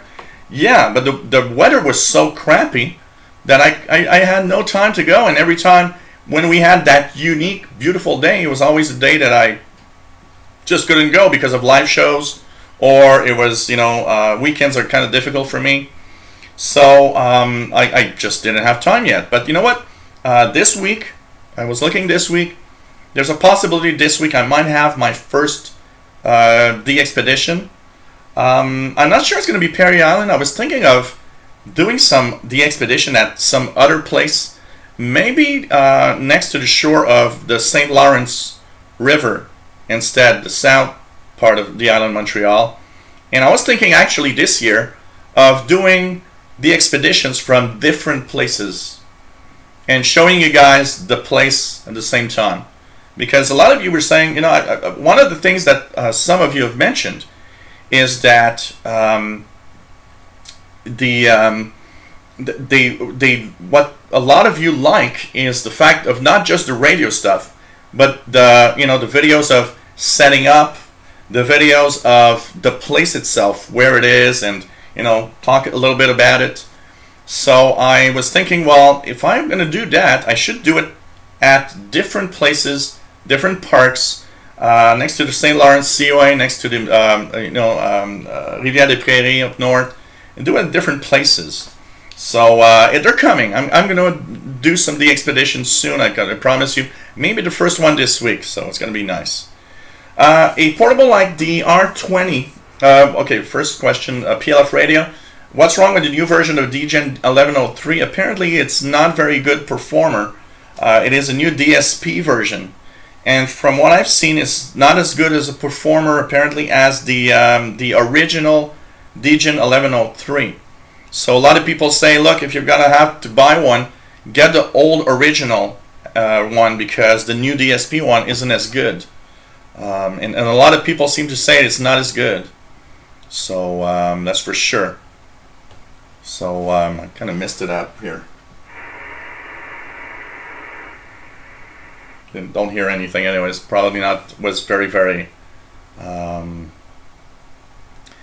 very brief. So technically PA1 SBM, the R20 is not an ultralight. Yes, I do understand it's pretty much a pocket shirt radio if you can, but it is not in the definition of ultralight. It's a way too expensive radio for that. It has sideband, it has VHF capability and all of that, which is not technically what a ultralight should have. So it's not in the ultralight category, and I don't think it will ever be. So it needs to be more like the cheaper version, cheaper radios like the Texans and stuff like that. They have a price. I did see there's a maximum amount of $100 that it could cost. So it cannot be anything above $100, by the way. So that's pretty much also what limits the receivers. Is the G6 below $100? That's a good question, because if you have a Grundig G6, and I believe it's more than $100, if it's more than $100, it automatically puts it out of the ultralight category. But there was a $100 limit. It cannot cost more than $100 to get that receiver, by the way. Luis Arevalo, just wondering, do you work? No, absolutely not. Yes, I am. Right now, my work is YouTuber, pretty much. YouTuber slash I've been for the past 18 years a tech guy, so I've been going at I'm self-employed since the year 2000, and I was a tech guy, and for a long time, I my main job was going to clients, fixing their computers, setting up routers and new computers and home networks and all sorts of things like that. And then I started YouTubing, and that became more and more and more important in what I do. So I would say that right now it's like an 80% YouTuber job and a 20% tech job that I'm doing.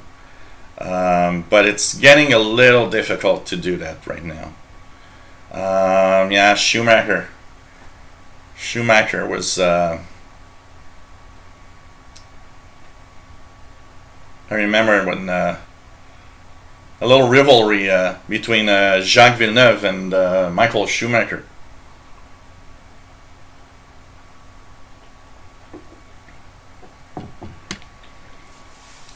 Yeah, you know, it depends on what you like. You know, like Oswald says, I've never liked NASCAR. Either most of the people here who like NASCAR, well, they aren't my type of people. It's, you know, it's just it's the different thing, you know. That's for sure. That's for sure. Hey, Carlos Jimenez, nice to have you here. Says XBA2 beeps. Cool. Montreal DXing says, I like Perry Island video when you fed the squirrel. Yeah. I'm not supposed to. If they see me, by the way, if I feed a squirrel here, I believe it's $150 fine, something like that. I should not. 82. Okay, that's it. Richard Tribble. Thank you for the date. It was some early 80s. I remember early 80s, but I'm so 82. So you know that's why I remember Gilles Villeneuve quite a lot, because I was 13, and I remember I was watching that race when it happened. I was watching the race when it happened, and it had a very, very big impact. Yeah, I did miss it again, Richard Cook. XBA2 was very strong in UK. How about the Texan PL 360? No, it's yes, it is. That's a good question. You know, it's like the GP5. Technically, I think it is an ultralight. Because the PL 360 does not have single sideband. It's a below $100, so technically it should be an ultralight, the PL 360. But it's made in the same size as the GP5, basically. So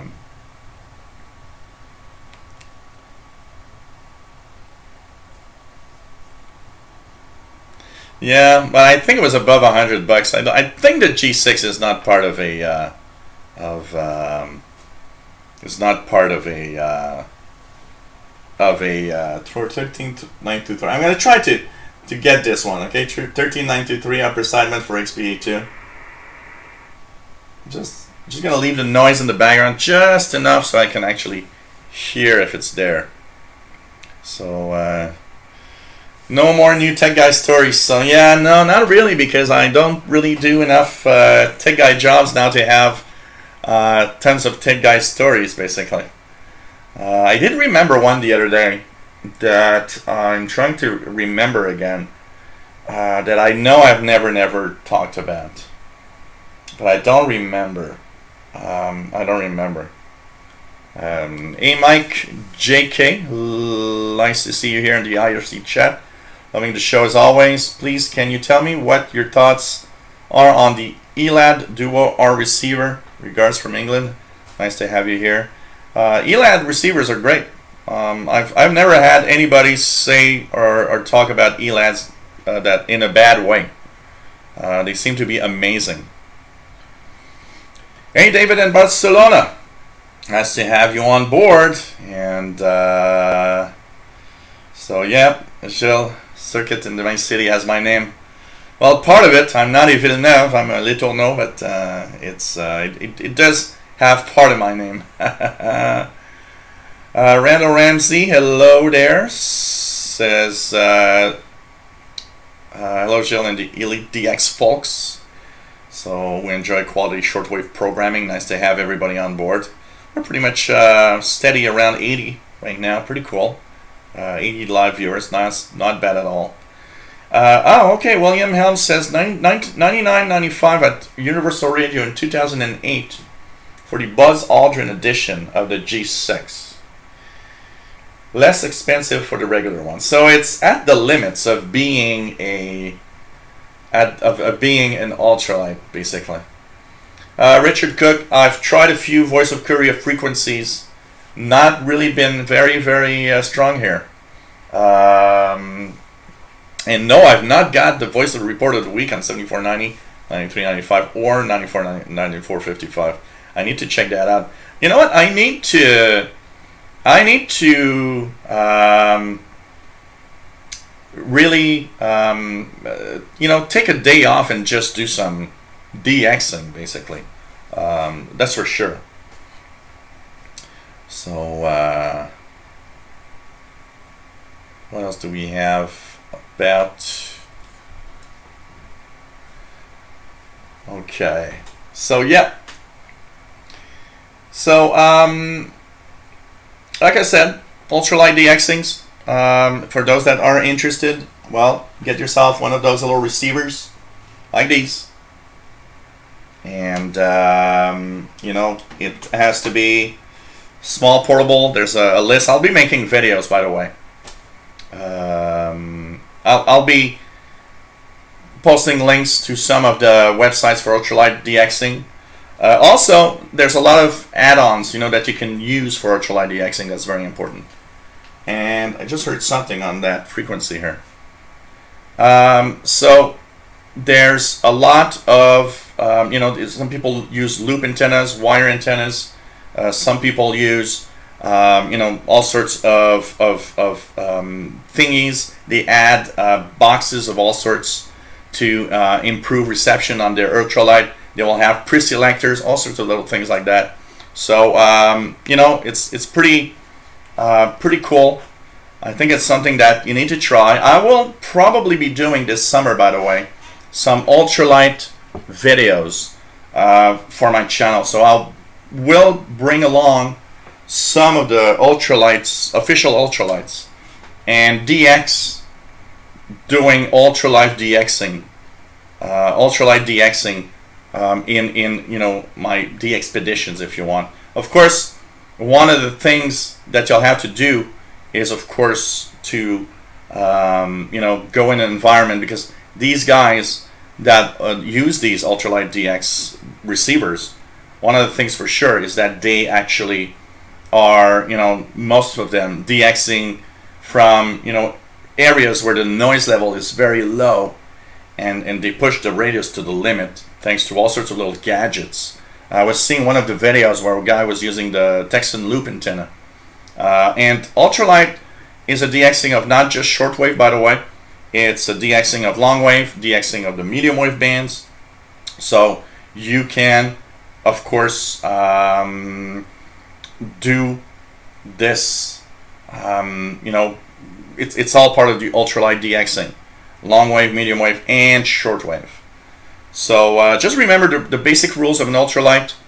Below $100, pretty much, small receivers like the ones I've just shown you, shirt pocket type.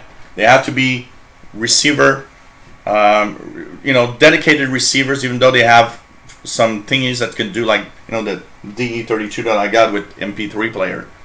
The main aspect of that radio needs to be a radio. And of course, pretty amazing little thing for sure. Yeah, so we feeding squirrels we get a fine here because there's too many. Same thing here. There's way too many, so they don't want us to feed them for sure. Mad Radio DXer says the ELADs are excellent. Only the native software needs improving. So that's I've never used an ELAD, so. Interesting to have the input of everybody else. So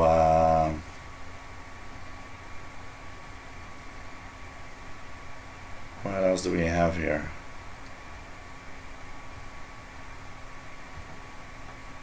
Well, it goes with the flow, Matt. Sometimes we go with content, sometimes we answer questions.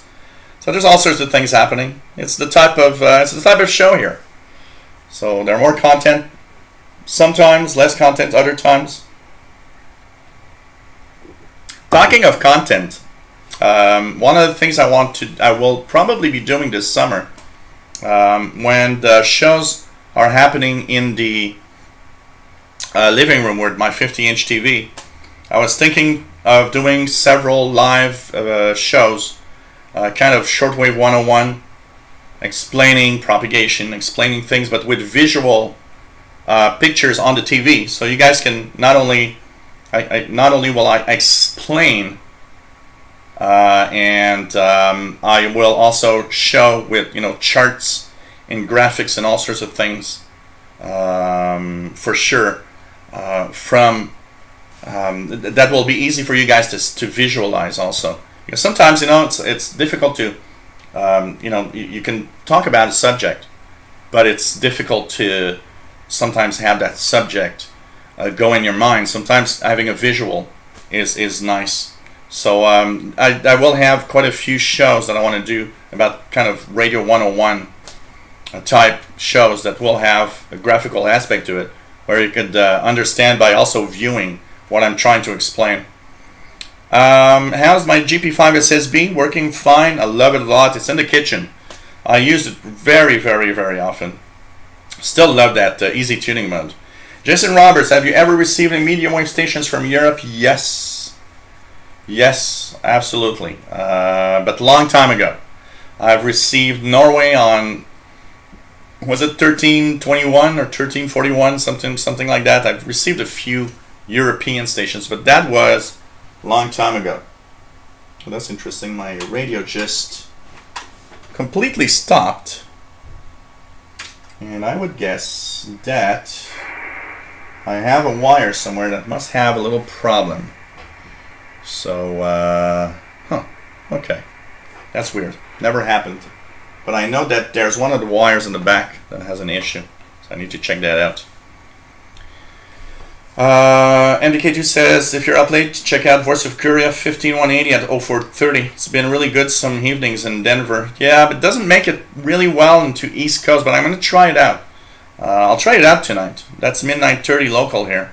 So Voice of Korea 15180. I'll try to pick it up. I haven't picked up the Voice of Korea in a long time, and I think they've lowered the power.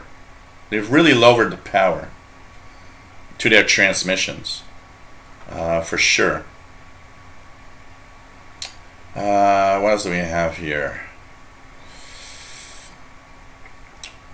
Okay, Bob T, hello there from sunny Ohio. Nice to have you on board. So,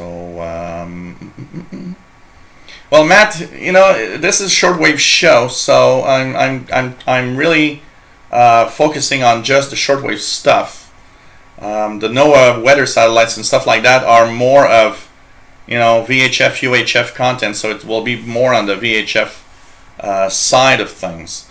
I do have, I will probably be making another show soon for the satellite listening.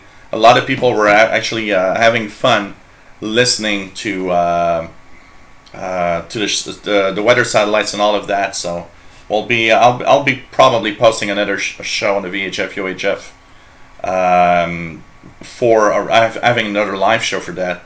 A lot of people enjoy that, and it's actually fun, you know, tuning around. It's you know, kind of cool. Yeah, we'll have that bitch cop again. Oh, she would have given me a fun. That bitch cop last year, man. I don't know, but for some reason, you know, women cop are kind of worse than guys.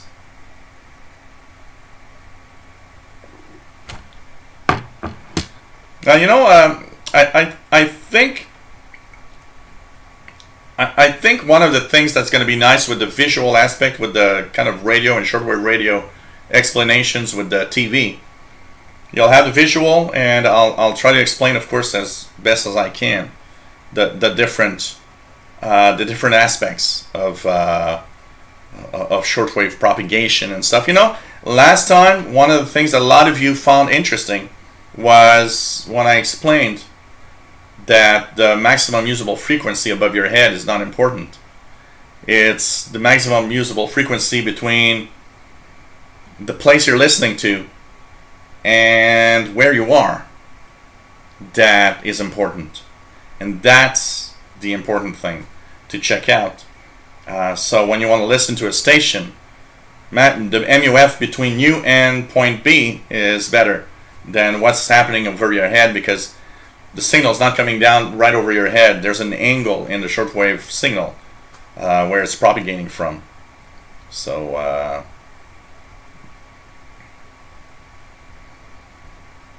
pretty amazing.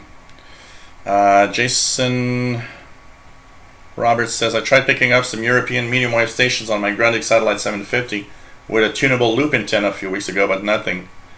Sorry for going a little on. No, well, medium wave is in the topic. I consider this channel to be, hey, here guys, XBA2, the Russian number station.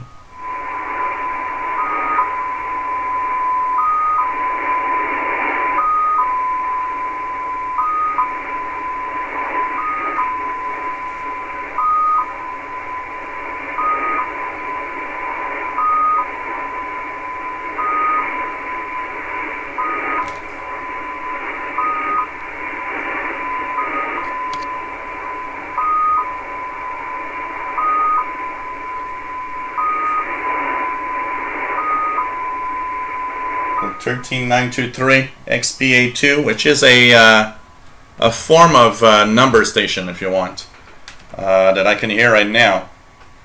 So it's actually packing a pretty good signal, well, up to S9 here. Really, really amazing. So as for getting stations from Europe, it's increasingly difficult to receive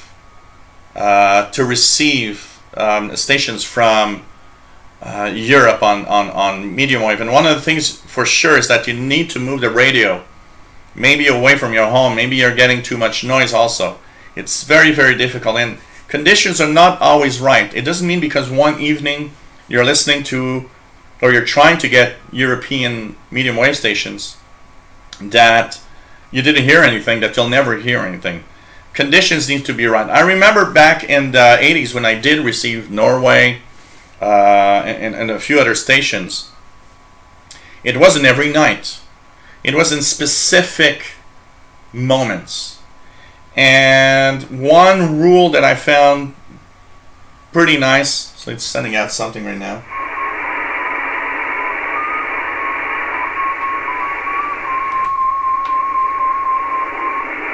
And it's already ended. So that was XBA2 number station. Winter time is the best for medium wave DXing. Remember that the long nights actually improve and there's less static from the thunderstorms and everything like that. So that's something you gotta think about also. Do you receive from Alabama? Well, I received WLO in Mobile, Alabama, that maritime station. I received, I've received medium wave stations from pretty far. You know, one thing I miss on medium wave, there's just ain't really a lot of stations anymore that do this. But I remember when there were a lot of medium wave stations that would actually do tests, transmissions with tones and everything. That was a great way to DX stations from really far away. I can tell you that for sure. So, okay. Just getting there slowly. Getting there slowly.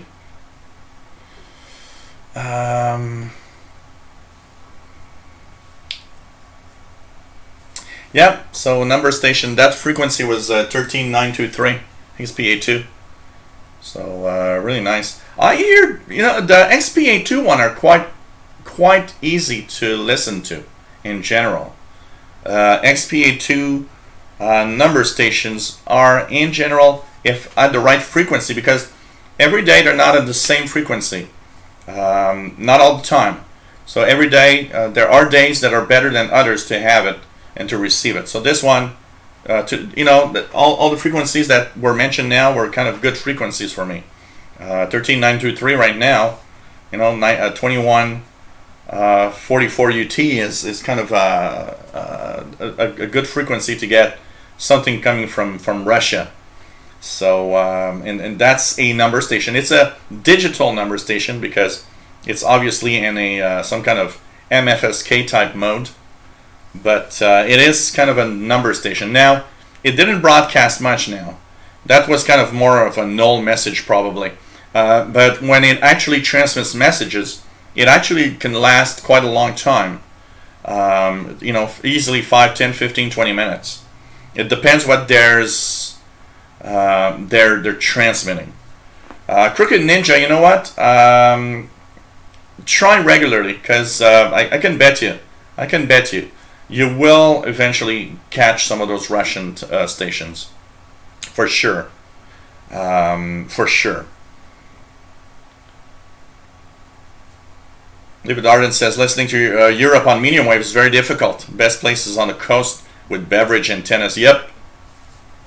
You know, most of the big gun DXers of medium wave have either really good loops or beverage, which are very, very long antenna, long wire antennas, and of course, they're most of them are done through the basically done really through the in places where the noise level is extremely low, for sure. No, Calvin, I've never used the Texan AN200 loop antenna, and you know what? I've seen videos on YouTube, and actually, that's one of the antennas that I've seen in the Ultralight DXing. I've seen a lot of Ultralight DXers use that AN200 loop antenna for DXing, and I actually feel like ordering one. How much does it go for? The Texan AN200, Calvin, out of curiosity. I sometimes feel maybe, you know, ordering one, and also, of course, what's cool with that is just you know, reviewing it on the channel.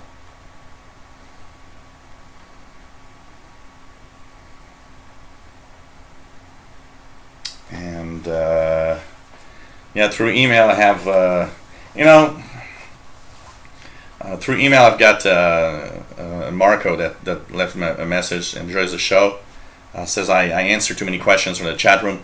You know, this is my thing, and you got to understand that. You know, I talk about subjects. I have subjects to talk about. I also have questions, and I like to interact with the chat room. I think it's one of the fun things here. If you want to have I'm going to learn and have a subject from A to Z, you know, look at some of my videos. I got tons of videos of like, you know, here is what this is. You know, you want to learn what USB and LSB is about, I can talk about it in a live show for sure. But if you want to have the stop talking to the chat room, then go to that place, because this is how I do my thing. That's all. Okay, what else? Yeah, Jane Dagger. Well, it always kind of cool. You know, I always kind of enjoyed the XPA2. And by the way, you guys want to see how your computers can impact your listening? My noise level right now on 13923 is S8. Look at that. I'm going to unplug the power supply from my laptop, and maybe you'll hear it even in the noise.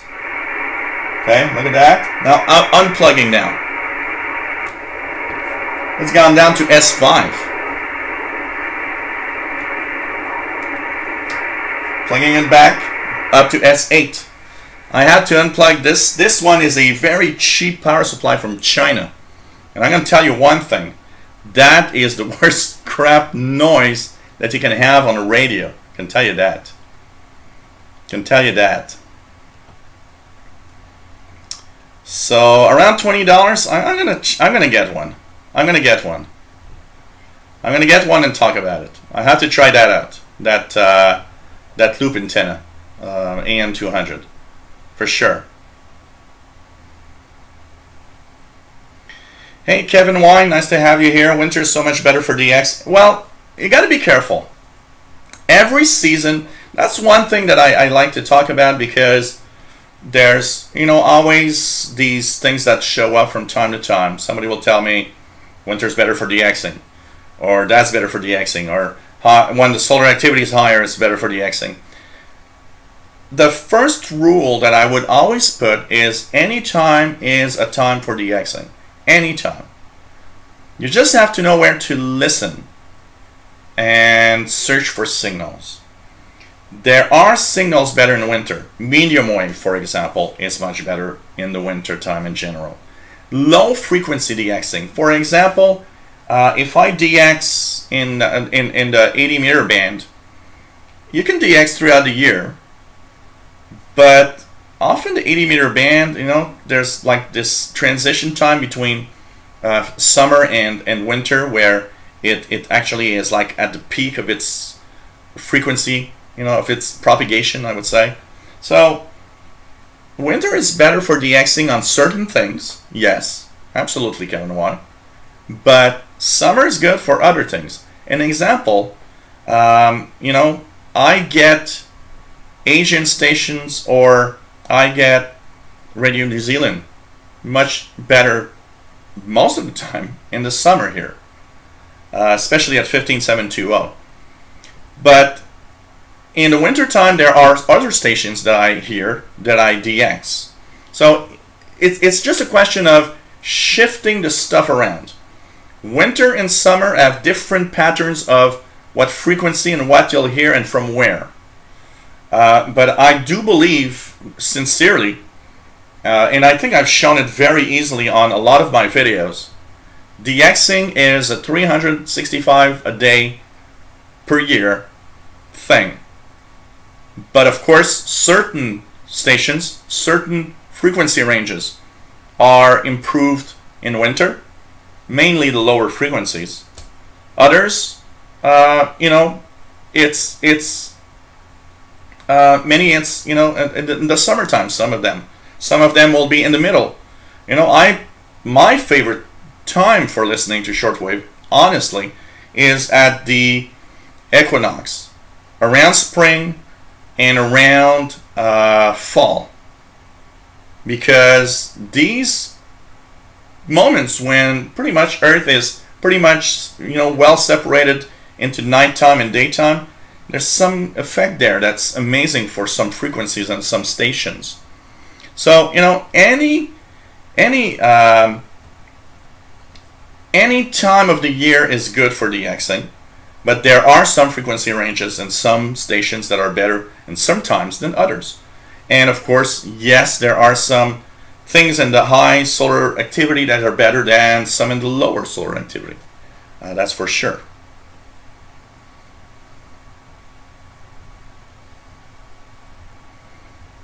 So, lowest frequency I've ever received a signal. AM is considered medium wave, and FM Bob T is considered VHF, very high frequency, pretty much. Technically, the frequency range is something like, especially for medium wave. Medium wave is from about 300 kilohertz, something like 300 kilohertz all the way up to 3 megahertz. So that's medium wave. So part of the long wave, what we call the long wave band, is actually medium wave. So 300 kilohertz all the way to 3 megahertz. So 160 meter band of amateur radio, for example, it's a medium wave band. It's not a shortwave band. Shortwave starts at 3 megahertz officially and ends at 30 megahertz. Above 30 megahertz, then you get at the VHF range. And VHF goes from 30 megahertz to 300 megahertz. Above 300 megahertz, you get into the UHF range. I will, Ghost World. I will order one, do an unboxing. I will do an unboxing of the Tivdio V115. And I'll get an AM200. I need to get one. Maybe with today's donations. Who knows? So, yep. Pretty cool. What else do we have here? So, it's just going to go here. I'm a little far back in the chat, by the way, guys. So sorry for the for that. Oh, really? So it's about 20 bucks. Okay, cool. I'm gonna check that out. And it's pretty fun. And it's like I said, a lot of people, it depends what you want. I like this interaction. A lot of people like the interaction there is here. But yeah, David Arden, but that power supply that I just showed you is a cheap Chinese one. The other one, the two other ones I got here plugged in right now are Toshiba branded for my Toshiba laptop. They have zero effect on my radio. Zero at all. But that thing, that cheap Chinese shit is amazingly bad for noise. So that's why one of the things you got to very, very be careful about is the fact that these can create noise. And you got to know that some of these power supplies, even from branded, Dell power supplies, or even I've had some Toshiba power supplies that were crappy on noise. I've had, pretty much every type of power supply. Some of them were crappy. So you got to be careful with that for sure, because man, some of them are just horrible. Hey, Bullfrog89, KD2CXU, checking in. Nice to have you on board. Furthest contact to the other day, all the way into Ukraine, 7,756.7 kilometers. One of the interesting aspects of, winter versus summer DXing, by the way, just to give you an idea, it's the 20 meter band is an example for the amateur radio operators. Summer for the 20 meter band is just amazing, because here, from my vantage point, I'm 45.5 degrees north here in Montreal. Because the North Pole is constantly in the light, I get 20 meter band open 24 hours a day in the summer.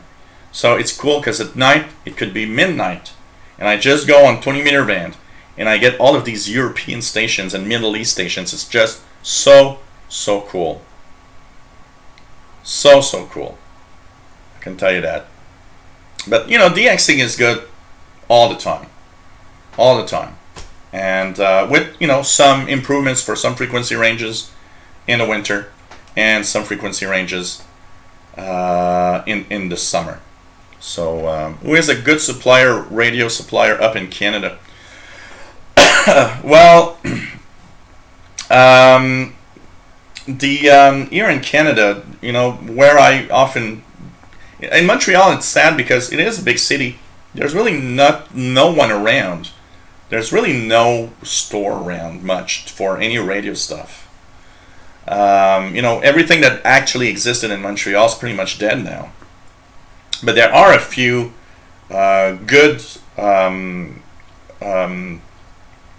Canadian retail outlets for radio. One that where I bought my Icom here is Radio World in Toronto. That's where I bought this Icom. That's where I bought Radio World. This is where this Sangean comes from. I've been looking at a lot of stuff. They have tons of stuff there. There's Durham radio sales that I ordered the R20. They had the lowest price for this ever, $499. Nobody else had $499.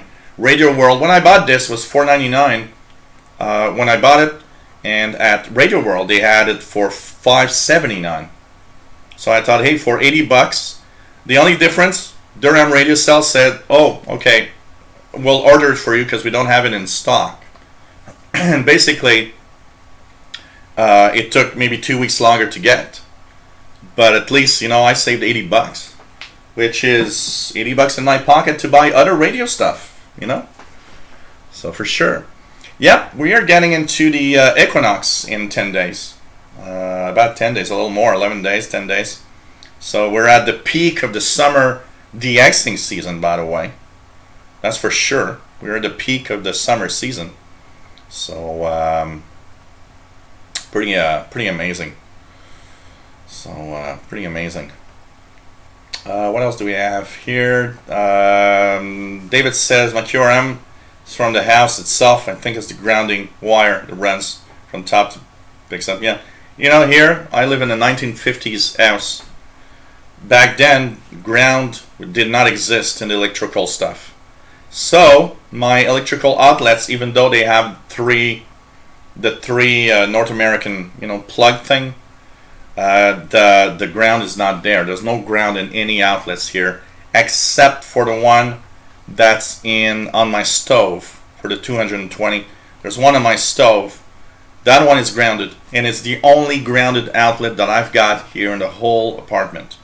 Every other outlet I've got in every room is not grounded, because back in 1950, that was something that was not really done, really. Carrier on 17480 for HM01. Let's try the Cuban. Yep.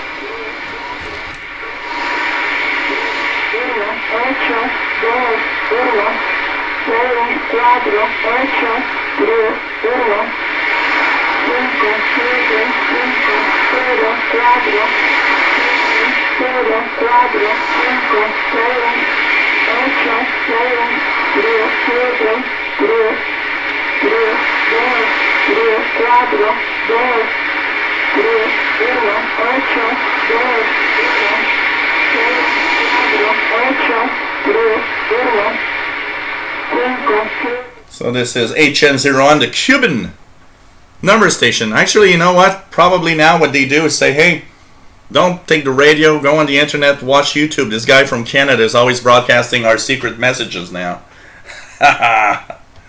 It's probably what happens. So, oh man. Yeah, Kevin Y, exactly. A lot of the Chinese can do good stuff, but they also do the worst stuff ever. And that is Chinese shit. I can tell you that. Totally Chinese shit. For sure. That's amazing. So, hey Pete, 5605N1VAK. Nice to have you on board. And you're watching the Shortwave radio show. And this is, of course, coming to you from Montreal, Quebec, Canada. We're here every week. And we, have subjects. We answer questions from the chat. We interact with chat. I like interacting with you guys. It's like a big party. Some people don't like it. Sorry, but that's my thing. That's the way I do it. Most shows that I watch, there's not much interaction with people. Most shows that I've watched are, I'm talking about something and that's it. Here, I like the contact with the people. I find it really cool to have all of you guys and girls from around the world, and we're talking and answering questions and it's changing on a lot of stuff. So, it's kind of cool. So this is every week. We alternate between Fridays and Saturdays. So today's Saturday. Of course, the next one will be Friday, June 16th. So next Friday, June 16th. And, of course, we'll be in the living room on the 50-inch TV. We'll be talking about some other subject with all sorts of, we'll try to entertain you, have SDR, the software-defined radio on, listen to stuff like we do now, and just try to talk about radio in general. And it's like a big party, just everybody having fun here. And thank you all for being here. Like I always say, if you wish to help me out, PayPal donations are accepted at the Yahoo email that you have here. Helps me a lot in continuing what I do. If you enjoy what I do, please consider. If you've never donated, why not check it out? You can also become a patron at patreon.com/radiantcomputers. It's another way of helping me out. There's already a lot of contributors on the Radiant Computers on the Patreon page. Now, be careful on how you set it up, because I don't want you to be mad. I do have someone that didn't set it up right, got charged $1,000, so be very, very careful with that. And if you don't want to mess up with that, PayPal is great. Just send me a one-time donation. And by the way, I always get, a lot of people will tell me, oh, I'm giving you this, but I know it's not a lot, and because I can't give more. I don't need an explanation. You know what? We work. I understand. We all work very hard for our cash, and not everybody is fortunate enough to give big amounts. I don't mind. Even if you give $1, the only thing I want to say is that I'd rather have $1, than have nothing. And every amount is an amount that helps. And like I always say, if I'd have lots of $1 donations, it might amount to even more than a few bigger donations, and the impact on everybody is very small. So don't worry about it. You don't have to feel sorry because you can't give more than this or that amount. It's absolutely no problem there. Okay, every amount's welcome, and I just want to thank everybody that have donated any type of amount. It's very, very welcome. Helps me a lot. Helps me continue doing these shows live, and more shows coming as we'll be in probably around August, where we're going to be probably every Friday live, every Friday, every time. So that's going to be interesting also. Okay, I want to talk as we're in our second hour. So we talked about some ultralight stuff. I'll post a video with links of different websites where you can actually have more information. It's an aspect of the hobby that's kind of interesting, with little portable receivers that are pocket receivers that sometimes would seem to be challenging to DX with, but honestly, so surprising what you can do with those. And there's so many videos about that. Also, so now what I would like to talk a little bit about and try to have you do things like that, because one of the things of radio hobby also is the fact that we do tend to listen from our homes pretty much. We do tend to listen from our backyard or patio. And one of the fun aspects, especially with summer here in the northern hemisphere, one of the aspects that's cool about radio, especially with portable receivers, is that the fun of going to the outdoors, taking the time to enjoy nature and also enjoy our hobby at the same time. And you know what? Every time I go to Perry Island, or I go somewhere and I'm next to the river, you just enjoy some really beautiful scenery. And already you're kind of happy, it's like you're somewhere. It's kind of cool. It's nice. It's beautiful here. You feel like energized. But you have your radio with you, so not only is it that you feel great being in the outdoors and a beautiful place, but you're doing what you like, your big hobby of radio listening. And I want to really try to push everybody to take your radios and go outdoors and go, and not just because it's cool and it's beautiful that you'll do it from the outdoors and a beautiful environment, but you'll also notice that most of these places are so quiet with the noise level compared to your home. And you might actually find that not only are you enjoying yourself outdoors, but you're actually DXing stations that you don't even hear at home. And for some reason you see it and it's like, wow, I don't hear that at home. But every time I go to that park or I go to that place, I always hear that station, and with a good signal. And the major difference is noise. Noise is the major factor between both environments.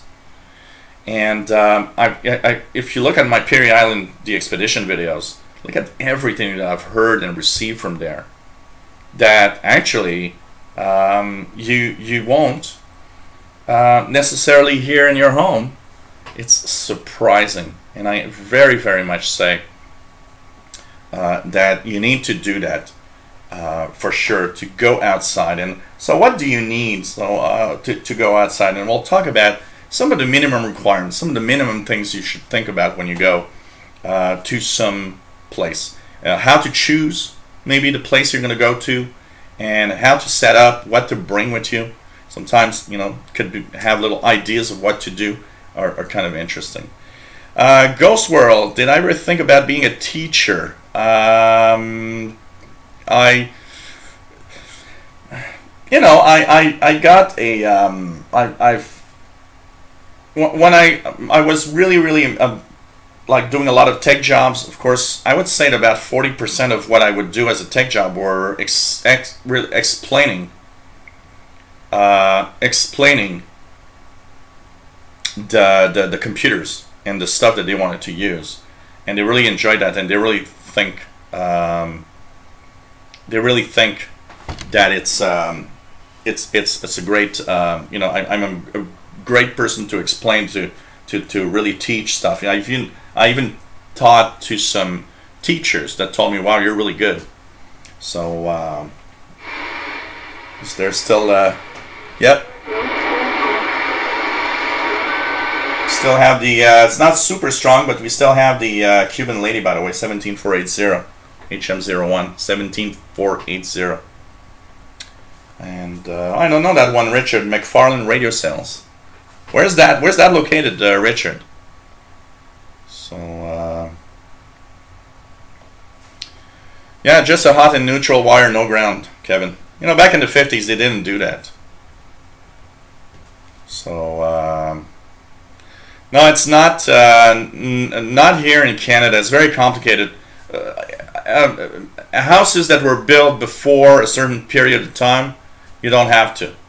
But new homes, they all have to be, to the strict rules. It was actually very, very, very, very different back then. Ghostwell says, "Oh wow, I'm sorry, in the same situation. Only one of my room outlets is grounded." Yep. Even the jumpers here, I've got, the panel with the jumpers, but the breakers, sorry. And even when this house was built, that was not like that. That probably were like fuses that you would just, screw in. And this house probably had some kind of upgrade, if you want, but no outlet is grounded. Spain signing off, 17855. Okay, cool. Hey, Rob Wagner, nice to have you on board. And pretty cool. Out of bed, seeing the show over breakfast. Wow. That shows us that, the world is kind of a big place. It's a small and a big place. We're all together here, but we're all distant.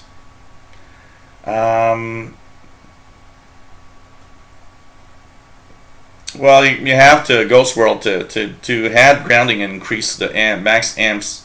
You have to redo the wiring and everything. So it's probably a big thing, for sure. Thank you, Calvin. Nice to have you. Hey, Miss Lady Catherine. Nice to have the stalker. Thank you very much. So no problem. Nice to have you on board watching, Miss Lady Catherine. She's Miss Lady Catherine is more of a Windows lady, but she likes to watch some of my different shows. Well,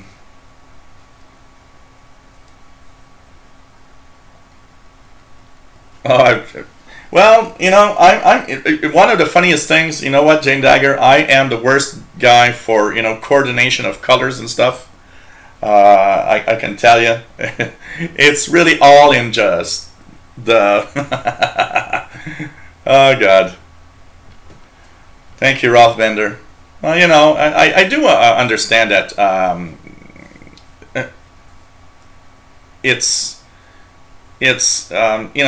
There's different aspects and there's different things that people like, and of course, I blabber aloud. There's a lot of stuff that I do that are,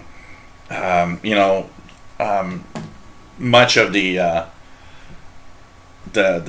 show. There's interaction. Some people like more of, I want to have just an explanation of what this is and how this works. More content. Some people want more interaction. I try to keep kind of in the middle, basically. Okay, let me just check it out quickly here.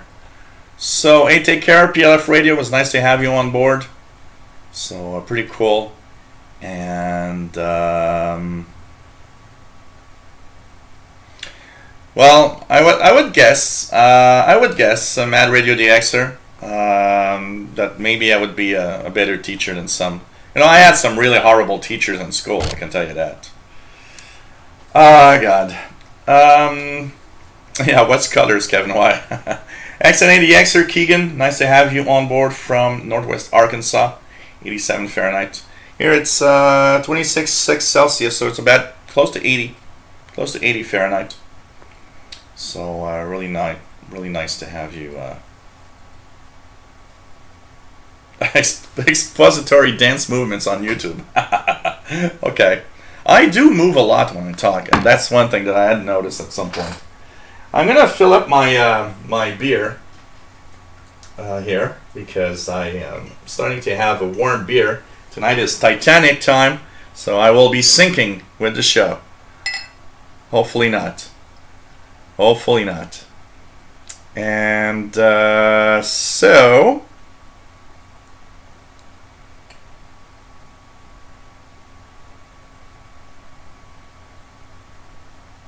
here we go. Woohoo! DX the cat is he came in, looked at me, and said I was not interacting with him, and he simply went away. It's kind of warm in the house, so I would say that he probably is just like, you know, at some strategic point in the home where the airflow is going through. So hey, Plasma P, they don't drink beer, they drink ale. Okay. Well, this is a dark ale. Cheers, everybody. Nice to have you on board. Hey there, Charlie Loudon Boomer. Nice to have you on board.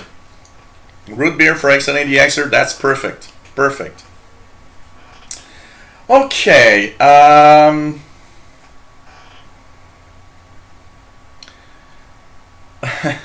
Okay. That beer pour. Well, okay. I gotta say one thing. PA1 SBM. I did not like the way I poured the beer. It's not the way that I do it usually, but I did it that way for now. But yes, I gotta agree. You know, with the little collar here at the top is nice, but I didn't take the time. So pretty cool. Rafael 65, nice to have you here, and yeah, it's, of course, why not have a beer or a root beer? Root beer is good. I like the A&W root beer. I always liked that. When I was young, I always craved that.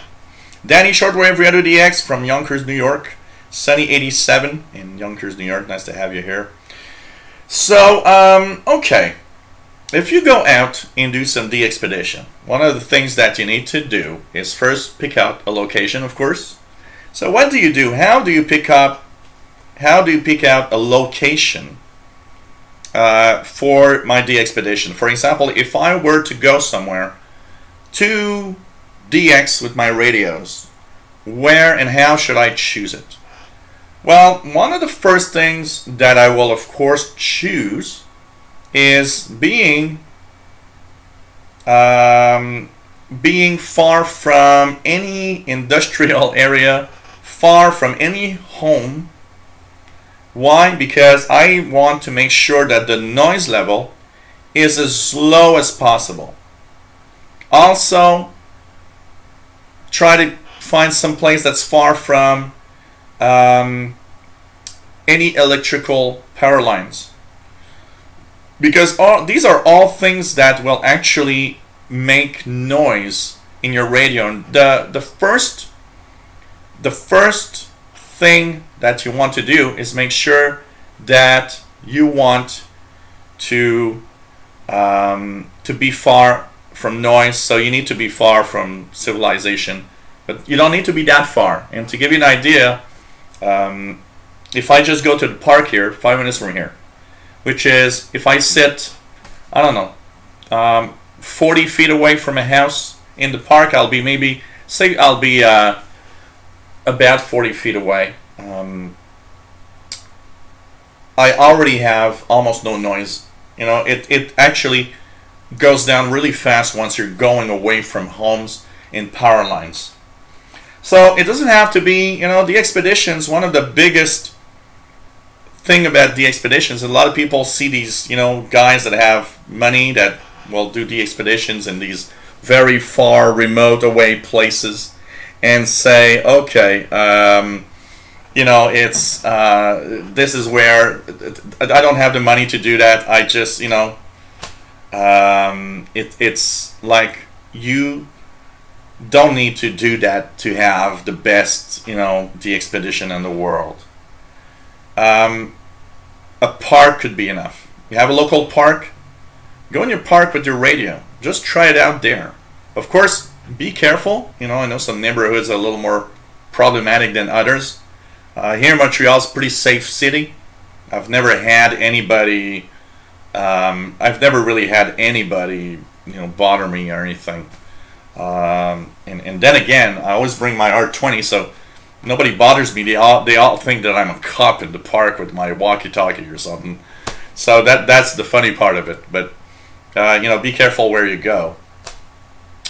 And so, you know, as long as you're a little far away from homes, from industrial areas and power lines, choose where you're going to do your radio thing. Because one of the other things is, if you're going to stay hours listening to the radio, you need to be comfortable. So, of course, there are a few things to check out. If it's hot, you don't want to be in the sunlight all day. You know, when I go to Perry Island, there's a lot of trees. It helps me. But if you go somewhere, check out. Okay, do you have a way to stay in, you know, a shaded area? Are there trees there? The temperature is going to be is very important. If it's a very hot day, you know, you need to be careful where you will be, how you will DX. You don't want to leave your radios in the sunlight, and you don't want to leave yourself in the sunlight also. You know, bring sunscreen. Make sure you don't get those sunburns, you know.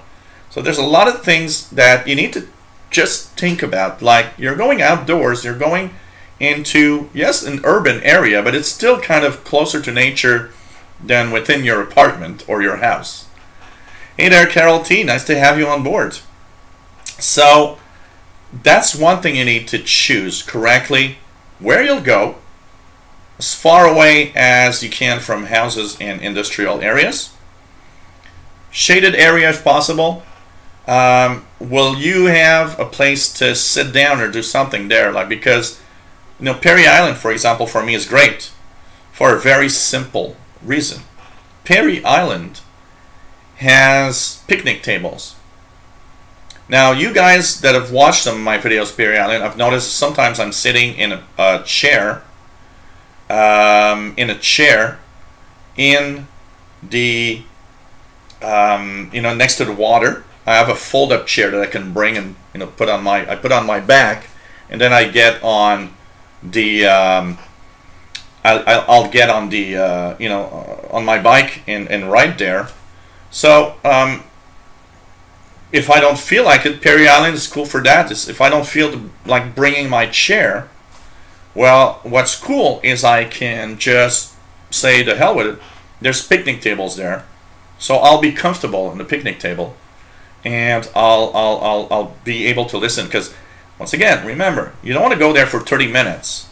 If you go there, you'll want to go there for a few hours at least, and listen and take it easy.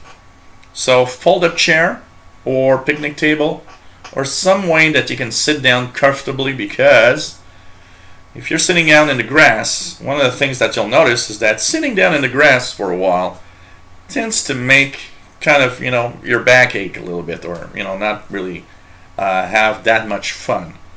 So choose carefully where you'll go, and make sure you have everything you need to be comfortable. And of course, if you go to a place like that, you know, I go by bike, but a lot of people go by car.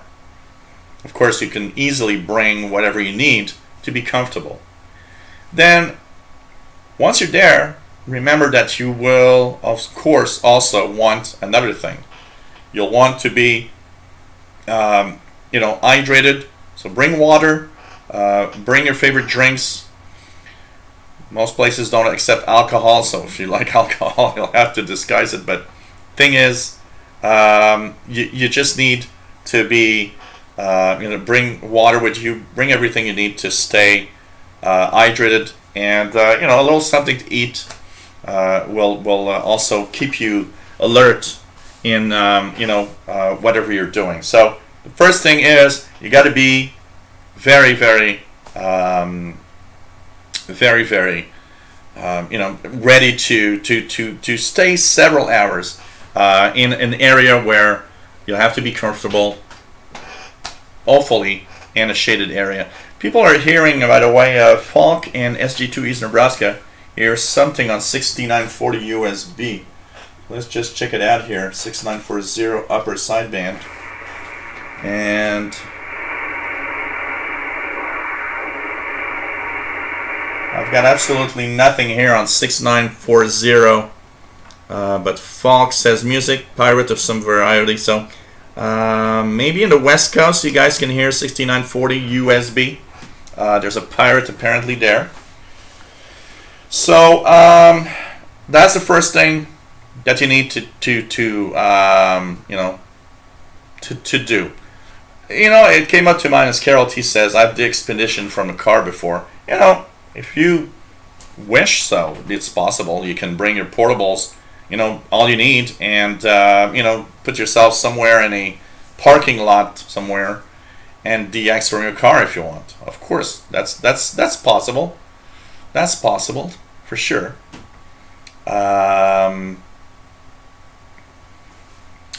David says, the best Q2H for shortwave listening is as far as possible from civilization, and of course, that's important. But you can have some amazing reception, I gotta say, from even urban areas. So that's pretty cool. Rob Wagner says, his basic radio kit is a Texan PL680, food, reel of antenna wire, laptop, food, chair, folding table, food, water, and did I mention food? I always, the funniest thing, like Rob Wagner's talking about food, but we gotta, I gotta admit something. Being outdoors for some reason means, like, it kind of makes you wanna, eat more for some reason. I don't know. Oh, you're in Northern Virginia. Interesting. Falk is in Northern Virginia. He's hearing 6940. And SG2 East Nebraska is hearing 6940 just barely, though. So, interesting. 6940. So, yeah.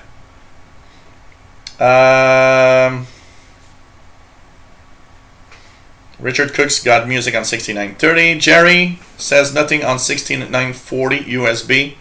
Gil Gulick says hearing 6940 in North Carolina, which is close to Virginia. So, okay. Charlie Loudenboomer's got a 6940 USB S5. Interesting. So Pirate Station on 6940 heard on pretty much the east coast of the United States, from what I see. Nothing here, unfortunately, but that frequency range at this time of day, with the sun still very high, it's not making it up here. I've got a lot of noise also. That's another thing that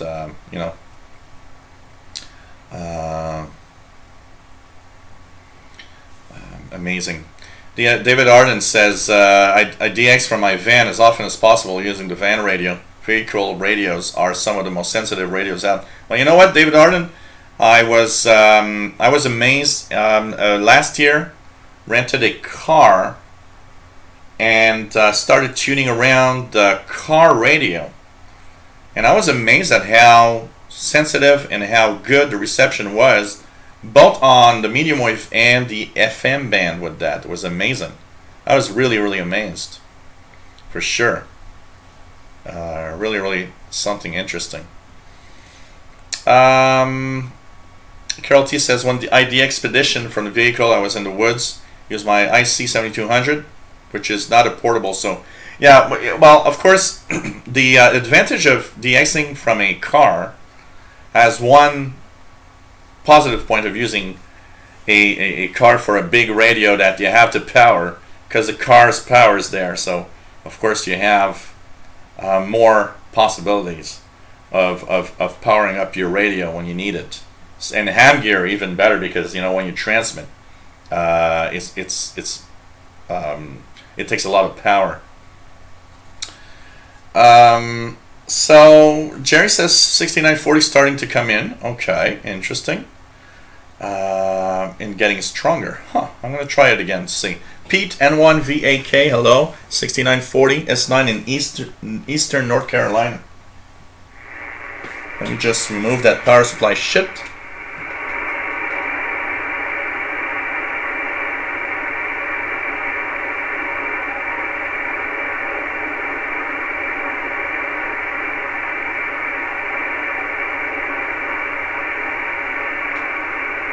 Absolutely nothing here, but absolutely nothing over here, for sure.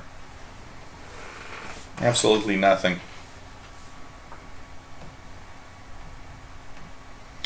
What else do we have? Nope, no preamp on the R8500, Jerry. Straight out of the box, directly.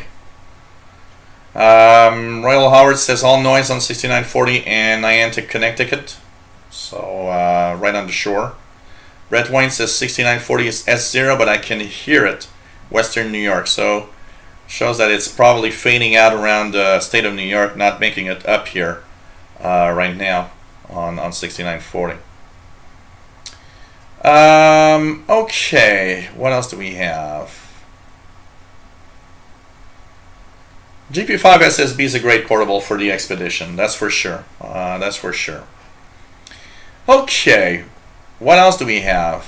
What else do we have? So, Paul A. Steckler, hello there. No 6940 in Boston.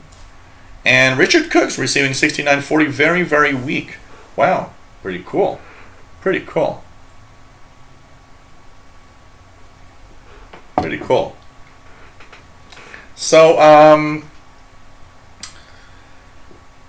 the Expedition, once you've chosen your area and you have all the necessary needs, is now what do you bring with you? Okay, so of course portable receivers, any type of portable radio you've got will work. I tend to bring some of the more most of my DXpeditions I will bring something that I know is capable of a minimum of DXing, but like the Degen D1103 or the Texan PL680, the Grandic G5, these that I have here that are great. But you know what? Even the Texan PL380 is amazing. And this one's an ultralight, so you can do ultralight DXing with this easily. So bring your portable receiver. One of the very important things to remember is that when you are out there, okay, now you might have access to batteries easily in a store or something, but a lot of those places you do not, or if you do, they're very expensive. For example, at Perry Island, if I've got no batteries, I'll have to go to a store, a little store that's like near there that charges like the hell of a lot of money for batteries, and I don't feel like I want to shell out $10 just to have 4 Duracells. So one of the things you got to be careful is you need to have power, and you need to have your power with you and a backup possibility. And what I mean by that, for several reasons. First of all, if you use rechargeable batteries, never think that the rechargeable batteries will actually work throughout 7 or 8 hours of radio listening. That's very, very important. Never think that, because rechargeable batteries will, slowly with time lose a little bit of power. Even the ones that say that stay recharged, the new rechargeables today will stay charged many, many months. Still, they will slowly give a little bit of power out. They will lose a little bit of it, for sure. So basically, first of all, if you use rechargeables, well, bring another set of rechargeables you know is fully charged. But you know what? I never take a chance. My DXpedition kit will always have a pack of fresh alkaline batteries. Okay? There's a reason why I always have packs of alkaline AA's or AAA's depending on the radio I'm bringing, but most of them are AA's. I always have AA alkalines fresh in the pack for a very, very, very simple reason. I've took an hour to go to Perry Island. The last thing I want is after 2 hours to see that little battery indicator telling me, hey, battery's dead, and I've got no backup solution. So that's when you got to be careful. You got to have your backup plan. So 99%, you know, and over the past 3 years that I've been doing DXpeditions, I can tell you one thing. I've brought along 2-3 sets of rechargeables. Always had my fresh pack of alkalines. And, you know, most of the time, 90% of the time, I've never used a pack of alkalines. But I still keep it there. I still keep it there. Why? Because I know they're fresh, I know they're good, and I know that, you know, maybe someday I'll need them. And out of maybe 30 times that I went to Perry Island, the expedition, out of, you know, 30 times, I used the alkaline batteries once. Because I had fresh rechargeables, started using the radio. After an hour and a half, radio indicator says, hey, so one of the cells was not as good as the other ones, so it made some problems with that. Also, you know, it is a it could just be, and you know, one of the things that Jerry says that is totally true. In very hot days, in the summer days, remember, the hotter it is outside, the faster the batteries are draining, because the batteries actually work in a way that their chemical reaction is even faster when it's warm. So, and especially if your radio stayed in the sunlight a little bit, you know, it could be it could be 40 degrees Celsius in your radio. It could be like, you know, close to 95 to 100. It could be 100 Fahrenheit in your radio, and your radio will still work, but your batteries will drain faster because of that. And so you got to be careful with bringing a backup solution. It's very important. Whatever it is, you got to be prepared for the possibility that you've done 2 hours road, or the possibility of being in a park somewhere and suddenly seeing, hey, my batteries died after an hour and I've got no other batteries. So yes, bring your rechargeables. And for me, the rechargeables have been good for me 90% of the time. But there's an event or a moment where, oh, okay, I need my alkalines. The battery's dead. Also, remember, something could happen. For example, you didn't pack right, your radio turned on and you don't even know it, and for the past 6 hours your radio's been working.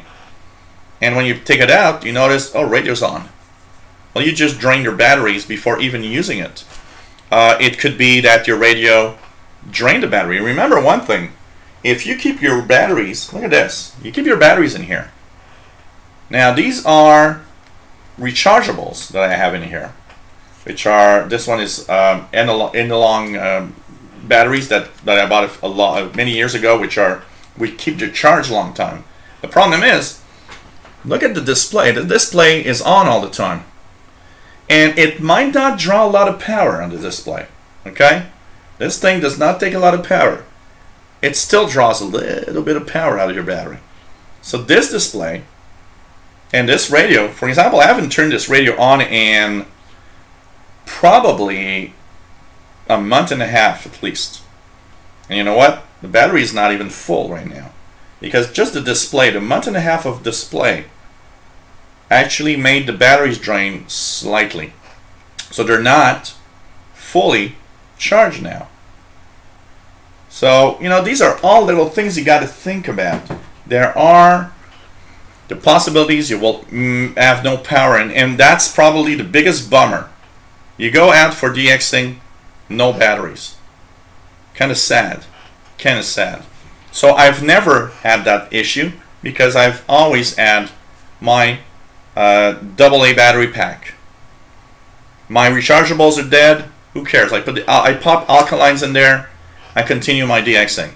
I got alkalines in the radio. And that's it. It's there for if I need it. But I got to tell you one thing. If you do this regularly, you will need it. There will be a day you're going to say, oh God, I'm so happy that I brought my alkaline batteries with him. So, but, it's all dependent. I mean, most of the time, like I said, my rechargeables will do my 5, 6, 7 hours straight of DXing, and I got no problems there. So, yeah, I need that, Jerry, a small 5-10 watt solar panel for the rechargeable battery pack. Yeah, absolutely. Hugo Loranger, bienvenue, welcome. Says with his KX3, he can do many hours of reception if he doesn't transmit. If he does use the transmitter side, he brings a little external battery and sometimes even a small solar panel. So, and in the way that he does it, it's a very, very lightweight kit. So it's really cool. Et bienvenue, Hugo, en passant. Very nice to have everybody on board, by the way. So you gotta think about it. You really gotta think about it. Then, of course, you've got your power. What else did you need after the power? After the fact that you also thought that you not only have your regular power, but you brought your backup power just in case things go bad. Yeah, Jerry, I gotta install a generator on the bike. That would be one. I put a generator, and if I run out of batteries, I just pedal for 15 minutes and charge them.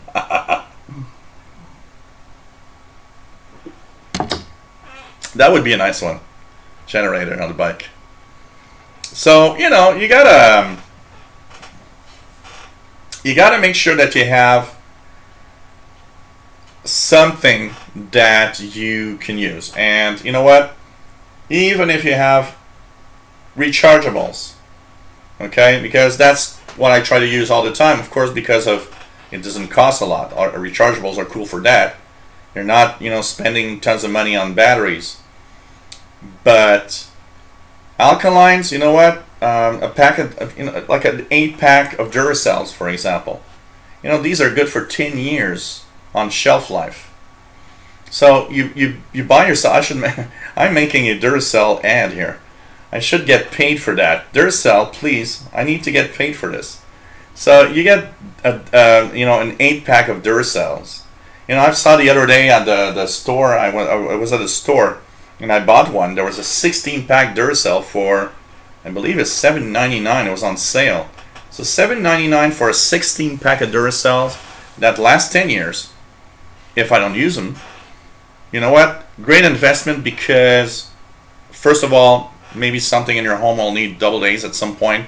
Those remote controls over your TV always need batteries at some point. But not just that. I got my alkalines. And when I go the expedition, I bring the pack with me. And, most of the time I don't use it. I don't need it. But if something happens, I got it. A fidget spinner. A fidget spinner generator. That could be nice. For sure. That's a nice one. Richard Tribble says using earphones to take less battery, and that is true. Using earphones actually does make your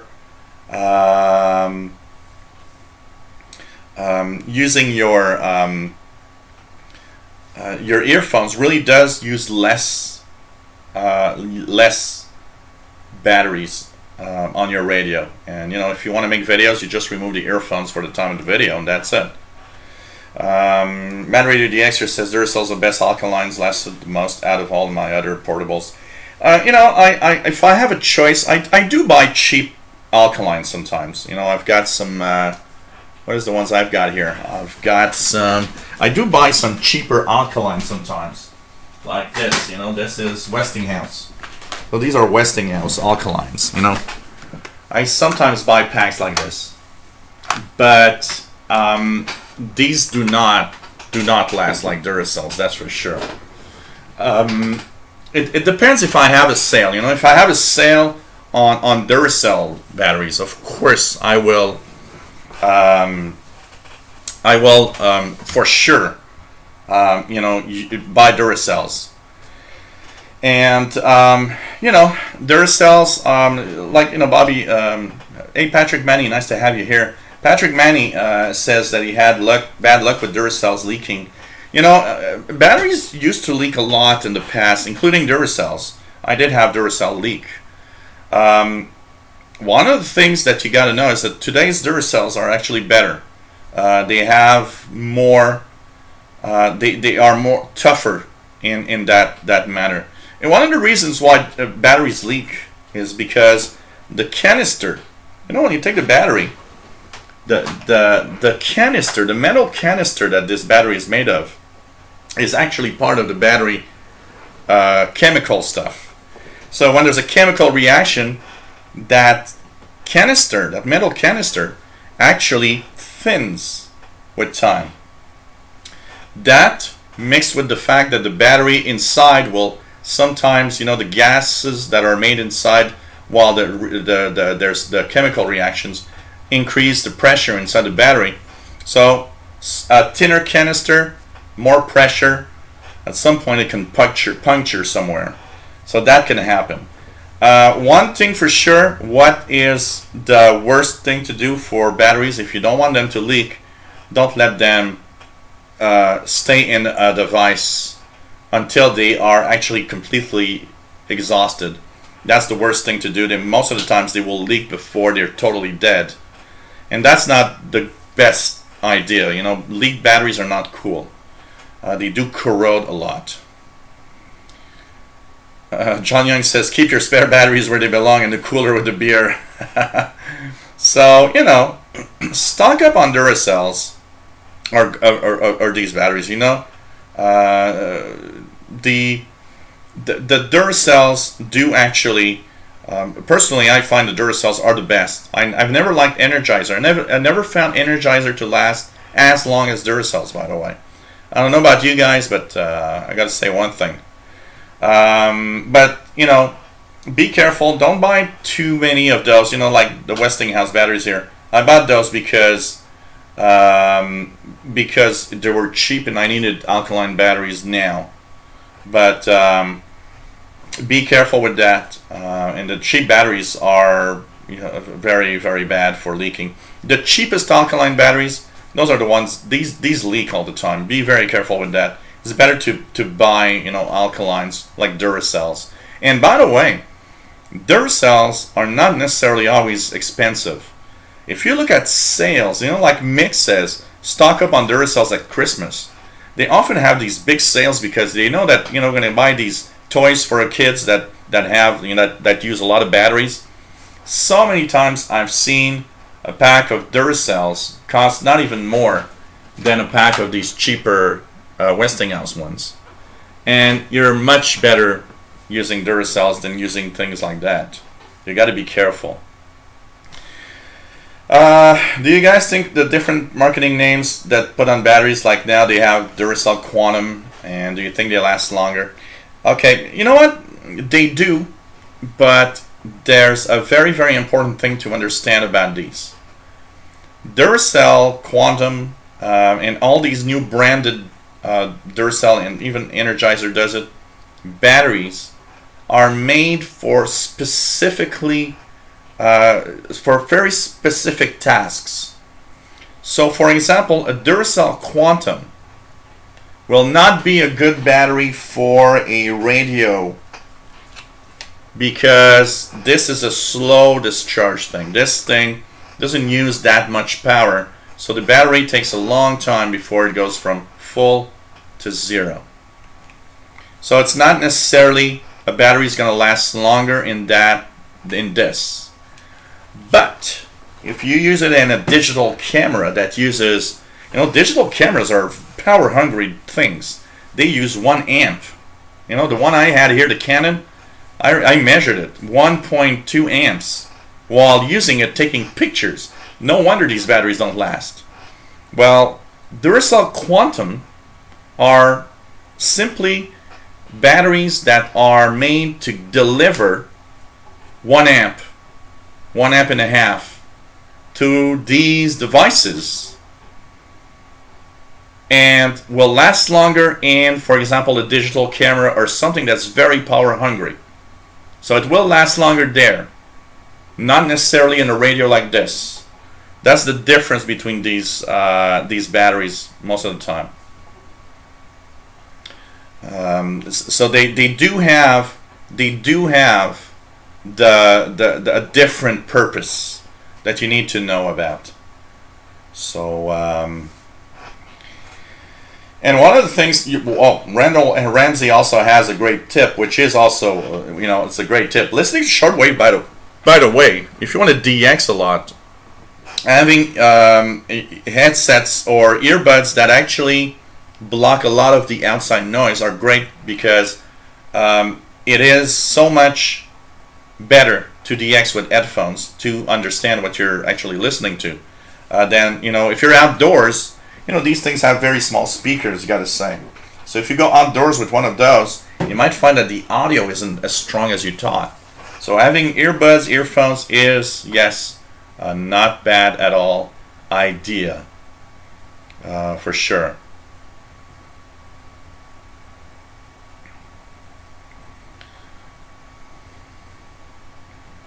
So you got to be careful. I buy, depending on what I do, I buy alkalines of different brands, but I always choose alkalines. But be very, very careful.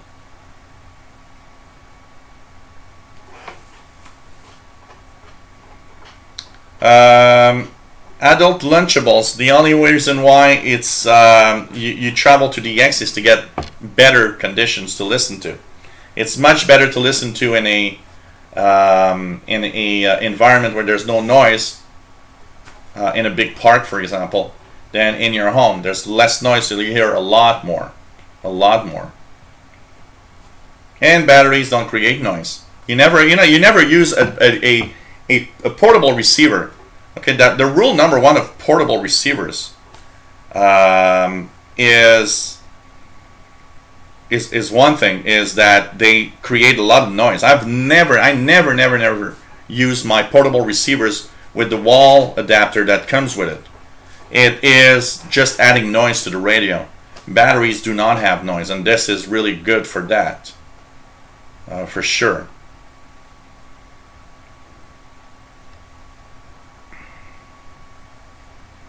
So I get iMapper says my choice of cheap alkalines, IKEA yellow AA's. I have Amazon Basics. Yes, Patrick Vanny, I've got Amazon Basics here. Let me check out. There must be a radio here that has some. This one is another one. These are Rayovac rechargeables. This one has, here we go, Amazon Basics. I've bought a pack of 16 of those on Amazon. They are great batteries. Amazon Basics rechargeables are fantastic. Really love them, and they're inside all of my receivers. I've got 16 of them. I'm not sure if I have somewhere else, but I think I even put in here, I believe. Yeah, look at that, Amazon Basics in the scanner here. So these are great. Amazon Basics are great rechargeable batteries. Really love them. Great power, and they do the job. They really do the job, by the way. So yeah, some digital cameras use lithium batteries, for sure.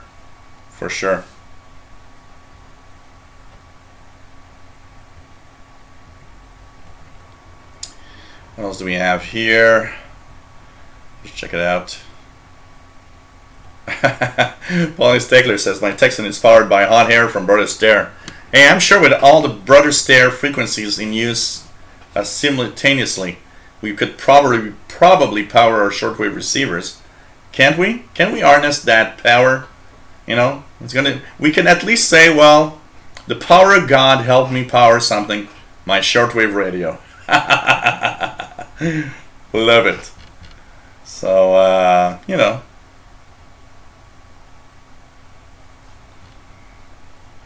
Well, if you're listening, adult Lunchables, if you're listening to local AM, FM stations, it can be plugged in to the wall socket, no problem. But if you want to listen to faraway station, or really DX, really far away stations, you'll have to use it on batteries, and you'll have a much better performance most of the time. So, yeah, Texan has a few of those radios, like the PL880. That has a lithium-ion rechargeables. You know, one that I have here, also the DGen here, the DGen DE32. This one has a rechargeable lithium-ion also in here, which is like a cell battery basically. It's really like one of those batteries in old cell phones. The only thing I hope, okay, I like when they use these.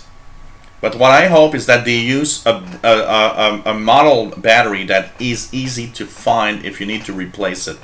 Unfortunately, some devices have very, very specific batteries, and that makes it hard to find a replacement once they're dead. You know, like here, the ICOM ICR20 being out of stock, the lithium-ion in here is one day going to be impossible to find. At least they had one very intelligent thing. They actually give us a separate casing for powering it with AA batteries. And that I found was very intelligent, because that means when my lithium-ion battery wears out, I'll be able to actually use something else. For sure. What else do we have here?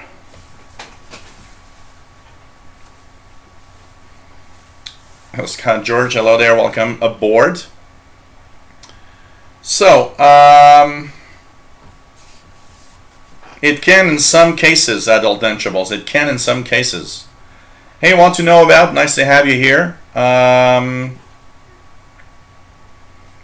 The Texan S8800 has a lot of flaws. For every report that I've seen, there are tons and tons of flaws for the price that it is.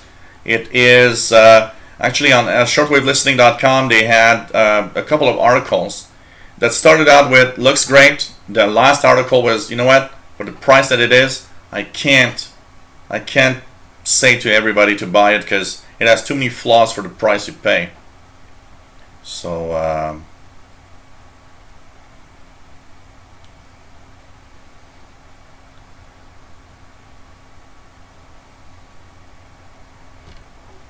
yeah, Scott George, using batteries, enjoy the portability and cleaner reception, that's for sure.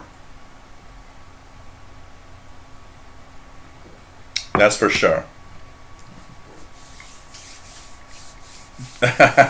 Bullfrog, you know what, Bullfrog, the worst thing is every time I talk about Brother Stare, you gotta be careful, you know, these are sensitive issues. And I'm sure somebody somewhere is watching my show and saying, that guy is the devil. Talking against Brother Stare. Jill Gulick says there's a strong ham on 18140 upper sideline. Let's check it out. 18140. See if I hear something here.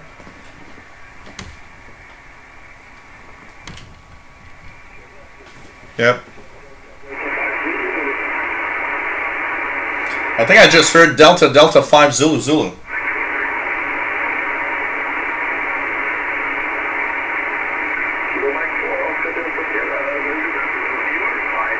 18140 seems to be a German ham. Delta 5 Zulu if I'm not mistaken. It's never the vodka, Jane Dagger. Never the vodka. Mix says the TIFDO 115 uses standard cell phone battery. Yeah, I believe so. Crooked Ninja wants an R20 someday. Yeah.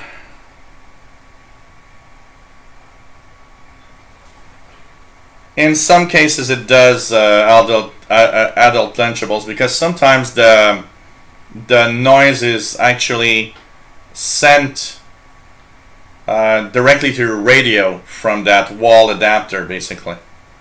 Hey, VK3CRG, nice to have you on board from Australia. Welcome aboard, Craig. Nice to have you on board. So, really nice to have everybody here. Carol T says, I have traffic on 18140, very faint. So pretty cool. Yep, you just go to batteries. Best way to go to not have. So, oh God. Okay, we are at 3 hours of radio show. This is the Shortwave radio show. And basically we are here every week. Fridays, Saturdays, alternation. So today's the Saturday show. Next one will be Friday at 2000 hours UTC.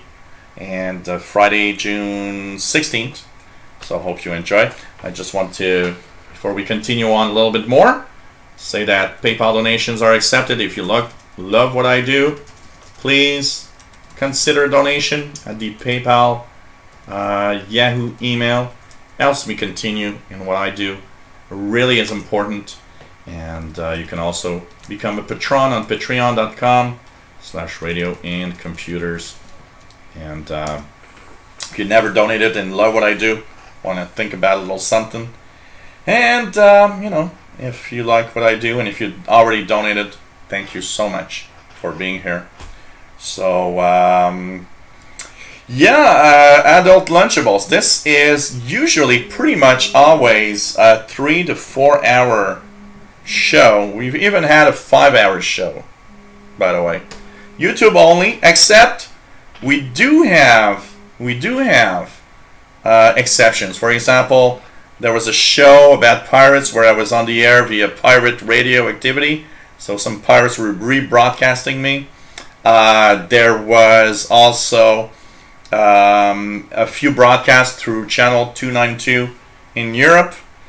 And hopefully, if I'm looking at arranging something here, hopefully maybe we will be and have some live shows via WRMI, WBCQ, or WTWW next fall, starting September. Well, we're going to really check that out. Paul Steckler says, Jill was clean-shaven at the beginning of the show. Yeah, and even grown. You know, it's like when you're like, you know, I'm 48 years old and still have that, you know, uncle or that you know, aunt that you go to and she says, my God, you've grown. It's like, okay, I stopped growing for the past 30 years. I don't think I'm like, you know, bigger now. Well, yes, bigger probably, but I don't think I'm taller now than I was 10 years ago when we saw each other. Okay. Jay Watterson 69, hello there. Nice to have you on board. So, what caused the wild signal in the 70s? Where did you read that, Jay Watterson? I'd like to know. I really would like to know. For sure. I've not. Where did you read that article? You know, it could be a glitch in some equipment. It could be so many things. It's very, very. You never know. We don't know what that was. So what could it be? Yeah, 48. You know what? John Ritson says, never thought of you as 48. I was at my local karaoke bar, and there's this girl that starts talking to me, and of course, you know, I'm married. So the girl starts talking to me, and we're having fun. It's like she's interesting.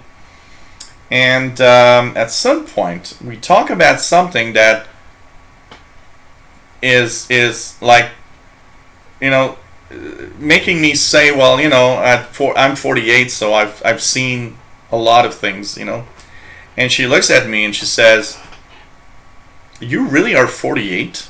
And I say, "Yeah." She says, "I would barely give you 40." And I said, "Well, thank you, but I am 48. I am 48, and I gotta say, it shows at some point." So,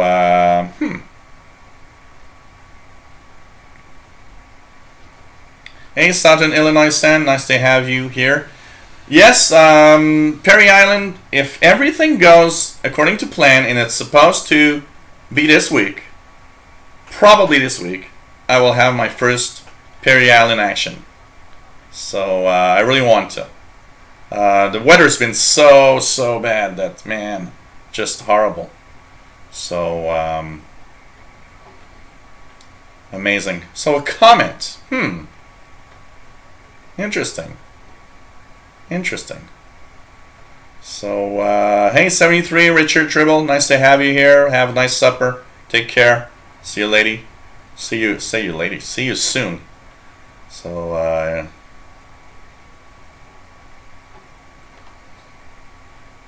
Bullfrog says, local old ladies here still think I'm my older brother. He hasn't lived here for about 10 years. Okay. Oh, God. Interesting.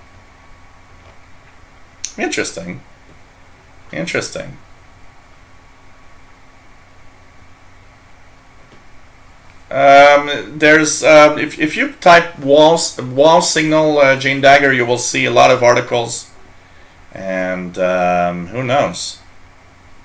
I need to check that out for sure. Interesting. Sad. I would have liked to have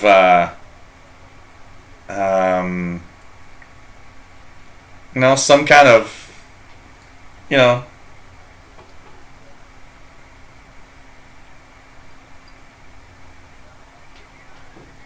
can tell you I would have liked that wow signal to be a very unique and bizarre thing.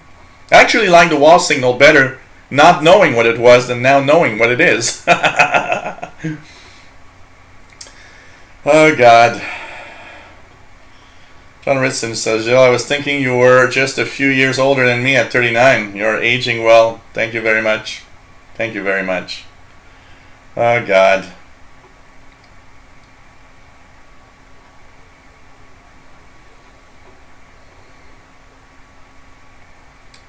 So, maybe we're producing a wow signal. Maybe this internet stream somewhere is going through a satellite, and some civilization will see my face once they know how to decode the digital hash that they receive and say, what is that? That guy's talking about what?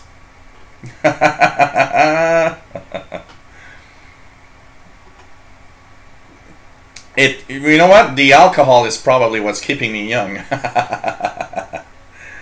Oh, man. Carol T. So, one other thing that I want to add about, take care, Ghost World. One other thing I want to add is about what you need once you bring your radio. You've chosen your favorite radio, and you've gone to the park. You've got your batteries. The next thing that you need is bring wire. Bring wire. I usually have in my bag, a roll of copper wire. Here I've got a place where it's very cheap. You can have 100 feet of copper wire for about, I don't know, $5. And so what's interesting is that you can now look at the area that you go to and decide, okay, how do I set up an antenna? And that's another thing that you need to check out for sure, is that you need to wonder where are you going to position yourself so you can actually set up, for example, a long wire within trees or something. If you are there with just a radio, you're still going to have a good time. I mean, having a portable receiver with just a telescopic is still going to be better there than in your home probably. But if you actually want to have a better DXing time, bring some wire with you. What about if you forget the wire? You're in a little problem. You'll have to use the telescopic antenna of your portable receiver. And it's not that bad actually, because just the fact that you have lower noise already makes the receiver much better anyways. But having some wires, some speaker wire, any metal wire will work for that. And so speaker wire, a lot of people ask me, is speaker wire okay? Yeah, absolutely. And of course, if you go there, you'll need to hook it up somewhere. So hook it up to trees or anything that you can find, but be careful. Like at Perry Island, I hook it up in a way that I know that nobody's gonna go through my wire somehow. These are things you got to think about. So if there's a lot of people in the park, for example, that you go to, it might be a problem if you actually, have the wire in the middle of a road or something where everybody's biking or doing something. So be careful with that, because it is something that could be a problem. So,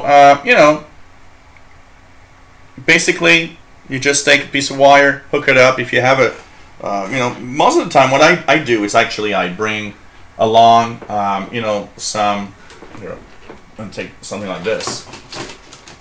I do like a lot the, alligator clips, because with alligator clips, you can easily, just hook up the metal part of the wire to the alligator clip, hook it up to the antenna very easily, and it's really cool because it works fine. But don't worry about it if you don't have alligator clips. You just expose the copper side of the wire and just do a few turns around your antenna, even sometimes not even touching, just by inductance, just by rolling the antenna across the wire across the antenna like this, already improves a lot your reception. So by actually having wire with you, what you're doing is actually extending the length of the original antenna on the receiver, so you get a lot more reception, and you'll hear many more stations than you would hear with just a telescopic one. So having some wire with you is a great idea. Once again, you forget it, don't worry about it. If you forget it, basically just being in the open outdoors with the lower noise level is already something that's going to give you some really nice reception. But yes, having some wire with you is going to be helpful. Set it up. So set up at a spot in the park or the area you are. If you have trees, it's great, because trees are wonderful to just throw wire inside the tree, and you can actually pull it back once you're finished, and you just roll it back.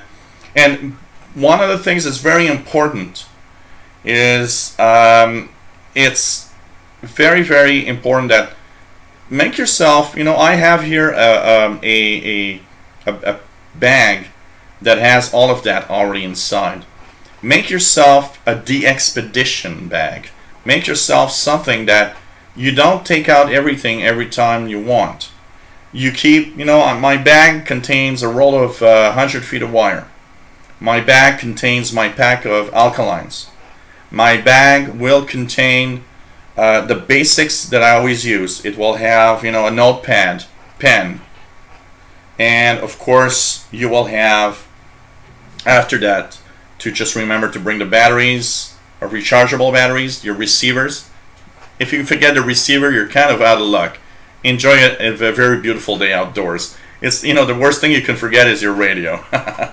But have your little kit that you never take anything out except the radio itself, so that you can just pop in a radio in there, because you have got everything you need, and you've got your alkaline batteries and your wire and everything there. You don't have to think about it.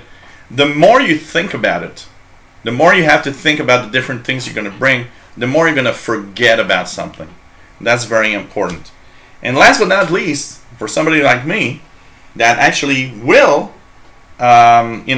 take videos of what I'm doing, and that happened to me, by the way, don't forget to recharge and bring your camera batteries. Very important. That did happen to me once, and I had my camera with only one battery, so I didn't do a lot of videos. I actually did some videos with my phone. If you do videos with your phone, just make sure your phone is 100% charged. Great things that you can bring also. I like bringing along with me this little cheap tablet. It's a $100 tablet with Windows on it.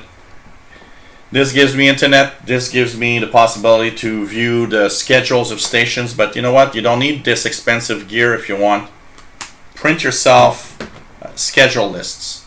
So if you listen to only English language broadcasts, you can go to Primetime Shortwave and just print out the English language list, just a few pages, and you bring that paper list with you, so you have access to all the English language transmissions that you can actually check when you're wondering what you're listening to. Yeah, 9350 is probably the moaning preacher thing.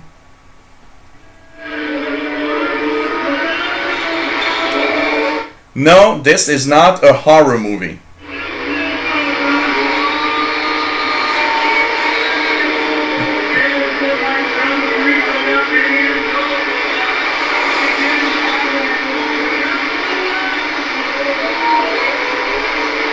This is incredible. Every time I hear that, it just makes me go crazy. It's just creepy.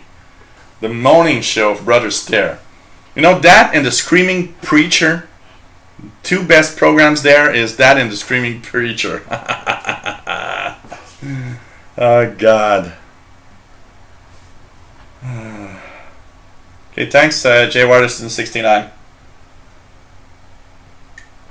Well, check that out, because I'm very, very interested in astronomy and all of these things, for sure. You've never heard the Moaning Preacher, John Ritson? He's usually on 9350 and on 11 something usually also. Is there one on 11825? Yep. You can also listen to the Moaning Preacher on 11825. Simultaneous broadcasts on two frequencies of moaning preachers. I'm sorry, that sounds like a bunch of cows in a field.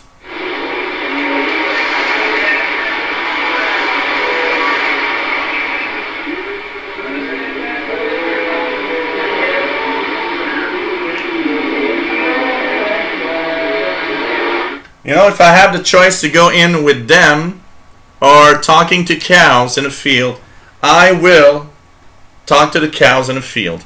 That's all I got to say. Oh, man. A herd of cows. Yep. A herd of cows in heat. Plasma P. Carol says, oh, 11825. Yes, I hear it now.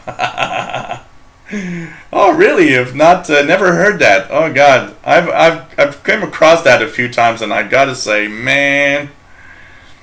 Dude says, Michelle is still maintaining one day you should do a moaning show too. We'll have moaning shortwave listeners in a cow. Oh, God, this is crazy. I can tell you that. Moo. Oh yeah, moo time. It's the moo time. Yeah, it could be zombies, actually. Southern Illinois stand. In these modern days, these are zombies. Well, the zombie apocalypse is coming, thanks to them. Can tell you that. I gotta say. Joey D says 10 million things that could be on shortwave and you have stare on every frequency. Yeah. You know, I should. One of the ideas I'd like is doing a Kickstarter and trying to get enough money from a Kickstarter to kick out Brother Stare of all his shortwave frequencies, because I'll be taking all the shortwave frequencies from Brother Stare and doing some interesting programs with. Man. Oh man, saw in Illinois, and you know what? The fake news on shortwave, and unfortunately it's not there anymore, but what was that broadcast on 93.95? True News? True News was more like fake news 24 hours a day. True News was something like totally stupid. So True News was the shortwave version of fake news 24 hours a day. Can tell you that. And you know what? Fake news on shortwave, there's also the you know, you gotta, as a shortwave listener, you gotta take the positive and negative side of the news that you hear. You know, I mean, for example, I'll give an example quickly. Yeah, Kofefe, whatever. That was interesting news. Radio Ukraine. You know You know Ukraine? Okay, they talk about their situation, and I'm sure there's something happening. But how you know, how really close to reality can this be? You know, as a shortwave listener, and also as a tech guy, because I've heard stories on the news, regular news that we all have on our news channels. And I've heard stuff that sometimes just raised my hair, because it's like, wait a minute. What she just said on the news is not true. It's not like that. So imagine if our own news bulletins are maybe sometimes biased, because you know, let's face it, okay? We talk about propaganda from other channels like Radio Canada International, Radio Havana Cuba, and you know what? The thing is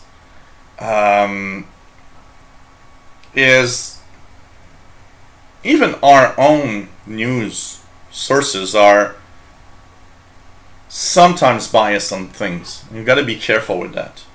Oh, Jay Watterson 69, that's a great idea, but it's kind of hard to get right now. You know what? Friday I will show it. Friday I will show my expedition bag. I didn't think about that. That's a good idea. I should have taken it out before the show. That would have been very, very nice to show everybody what I have in my bag. So on Friday I'll show it. It's kind of too complex right now. It's going to take me 20 minutes just to take it out. Because it's like under a ton of stuff in my office. My office is horrible right now. I'm not even showing you guys because it's like, you know, a war zone. My office is like a war zone.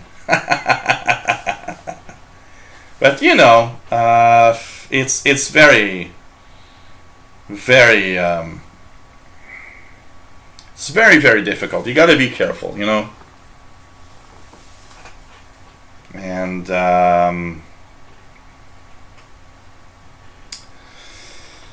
Dave Todd says CBC, media arm of the Liberal Party. You know what, you guys, I've never noticed until somebody told me. In the 80s, and I'm not today, because now today Radio Canada International is not really on shortwave anymore. But Radio Canada International had these stickers of the Radio Canada logo.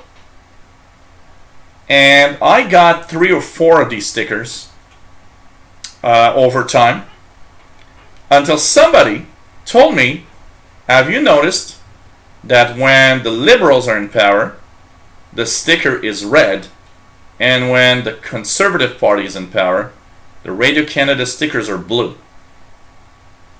At first I said, come on. And I had 2 red stickers and I actually asked for a sticker, and the conservative party in the late 80s came to power, and I got a blue sticker, and I started thinking, wait a minute. Wait a minute. What the hell is this? So, you know, political parties and everything, it's kind of, you never know. I do have some tools, J. Watterson 69, for a very simple reason. Since most of them are done by bike, I gotta have the minimum tools to actually fix my own bike in case I need to come back from really far away.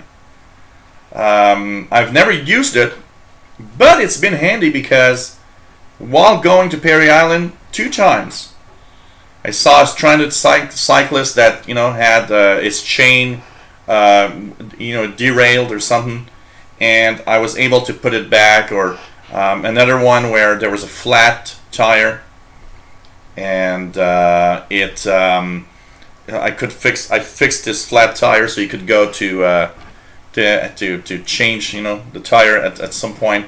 So I've never used it on myself, never had to use it, but I need a minimum of tools, yes, for sure. Hey, Jane Dagger, take care. Always nice to have you on board. Douglas Almeida, hello there. Nice to have you here. Pretty cool. Really nice to have all of you here, by the way. And so, Montreal DXing says, so I got the radio schedules from RCI at the time the conservatives were in. You know, that amazed me. I said, man, really? Do political power have reaches that are as far as that? Like, you know, telling us, it would be like the VOA would have, you know, a schedule with different colors and animals when the Republicans or the Democrats are in power. Is that as far as that? Do political power actually go to the reach of, you're really going to change the color of a sticker or of a pennant depending of who is in power? That is something. I got to tell you that. Iran is one big propaganda machine with the voice of justice. Man, their voice of justice is just, what the hell is that thing? I can tell you that. Yes, I do recall Glenn Hauser being on RCI, Radio Canada International, Randall. Oh man, that brings, you know, that brings me nostalgic a little bit when I think about that. Hey, Douglas Almeida, take care, my friend from Brazil, sorry. And nice to have you on board. Do you ever catch the mighty KBC on 9925 every Saturday? Yeah, I regularly listen. If I have time, like tonight, I will have time. I'll listen to it. If I have time, I do regularly do it. Yes, absolutely. So.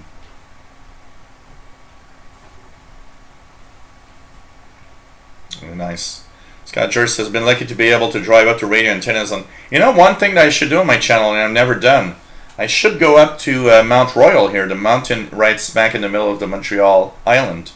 All the big antenna towers are there for a lot of FM stations and that are broadcasting from the top of that tower. I should actually go make some videos, get as close as I can, because there's a very big. There's a big fence, you know, with danger, but I could take a few videos from there. Would be nice. Mighty ABC is fun. It's fun to see a private-owned station on the bands for sure. So hey guys, I'm going to say good night for sure. 0-100 hours in 30 minutes. Brian Miller. KBC on 9925 in 30 minutes time. So check it out. They're going to rock the airwaves. Yeah, run a wire of the antennas, Jerry. That's a great idea. If you want me to die immediately. Man, Communications World. I heard so many times with Kim Andrew Elliott. Yep, absolutely. Absolutely. Yeah, DX Party Line on HCJB. Another very nostalgic moment. So thank you, everybody. I will post last time for anyone that wants to help with PayPal donations. Thank you all for being here. It's nice to have everyone on board, and I hope you enjoyed. We were on for 3 hours 30. Not bad at all. Good run. Next show is going to be Friday, and it will be at 2000 hours UTC. And of course, I hope you will be here if you can. It's nice to have everybody on board. And thanks everybody. If you can donate, please do so. I can set up a super chat, Brian Miller, but I'm kind of not sure I want to do it. If anybody would say, well, I would like to do it that way, I can set it up. But for now, every time I come in, it asks me, do you want to set up super chat? And I always say, well, nah, no super chat. But thanks everybody for taking care. Well, Mick, shopping list extended for 3 possible new Texans now. Cool. Thanks everybody. Thank you, Bob, Miss Lady Catherine, Dave Todd. Really, really nice to have everybody on board. Hope you enjoyed. Take care. Super chat is a thing on YouTube live. So you guys have the chat right now. If I actually enable super chat, if you have something to tell me and you want to make sure that I can see it with all the chat that goes on, you can say, okay, I want to send a super chat and I'll pledge $5. And so your chat, your comment is actually highlighted for me to see immediately. But super chat is a paid thing. It's a YouTube thing to try to have creators like me do more money with what they do. But I haven't enabled super chat yet. I'm not sure about that. So promise Jay Waterson 69, the expedition gear bag on Friday will be there for sure. So take care everybody. Thank you very, very much for being here. Thanks to all that have donated during the show. I've seen a few donations appear on my phone. Thank you all. Thank you for being here. See you Friday for the radio show. For the others, remember we have I have my last tech show before I go for a 2-month relax vacation. So Tuesday, 2000 hours UTC on the Windows channel, 1900 UTC on the Windows channel, 3 p.m. Eastern. The tech show where I answer your tech questions. Windows Insider Hour, 6 p.m. Eastern, 2200 hours UTC on Tuesday. And of course, From the Couch, last show, next Thursday, June 15th, on at 2000 hours UTC. And Friday, next radio show. Take care, everybody. Have fun. Hope you enjoyed today's show. Bye. Hey, Tim Robinson. Sad to see that we're stopping the show as you arrived, but I want to say have a great weekend, Tim. Miss Lady Catherine was there a little earlier. Take care, everybody. Always nice to have all of you here. Bye from Montreal, Quebec, Canada.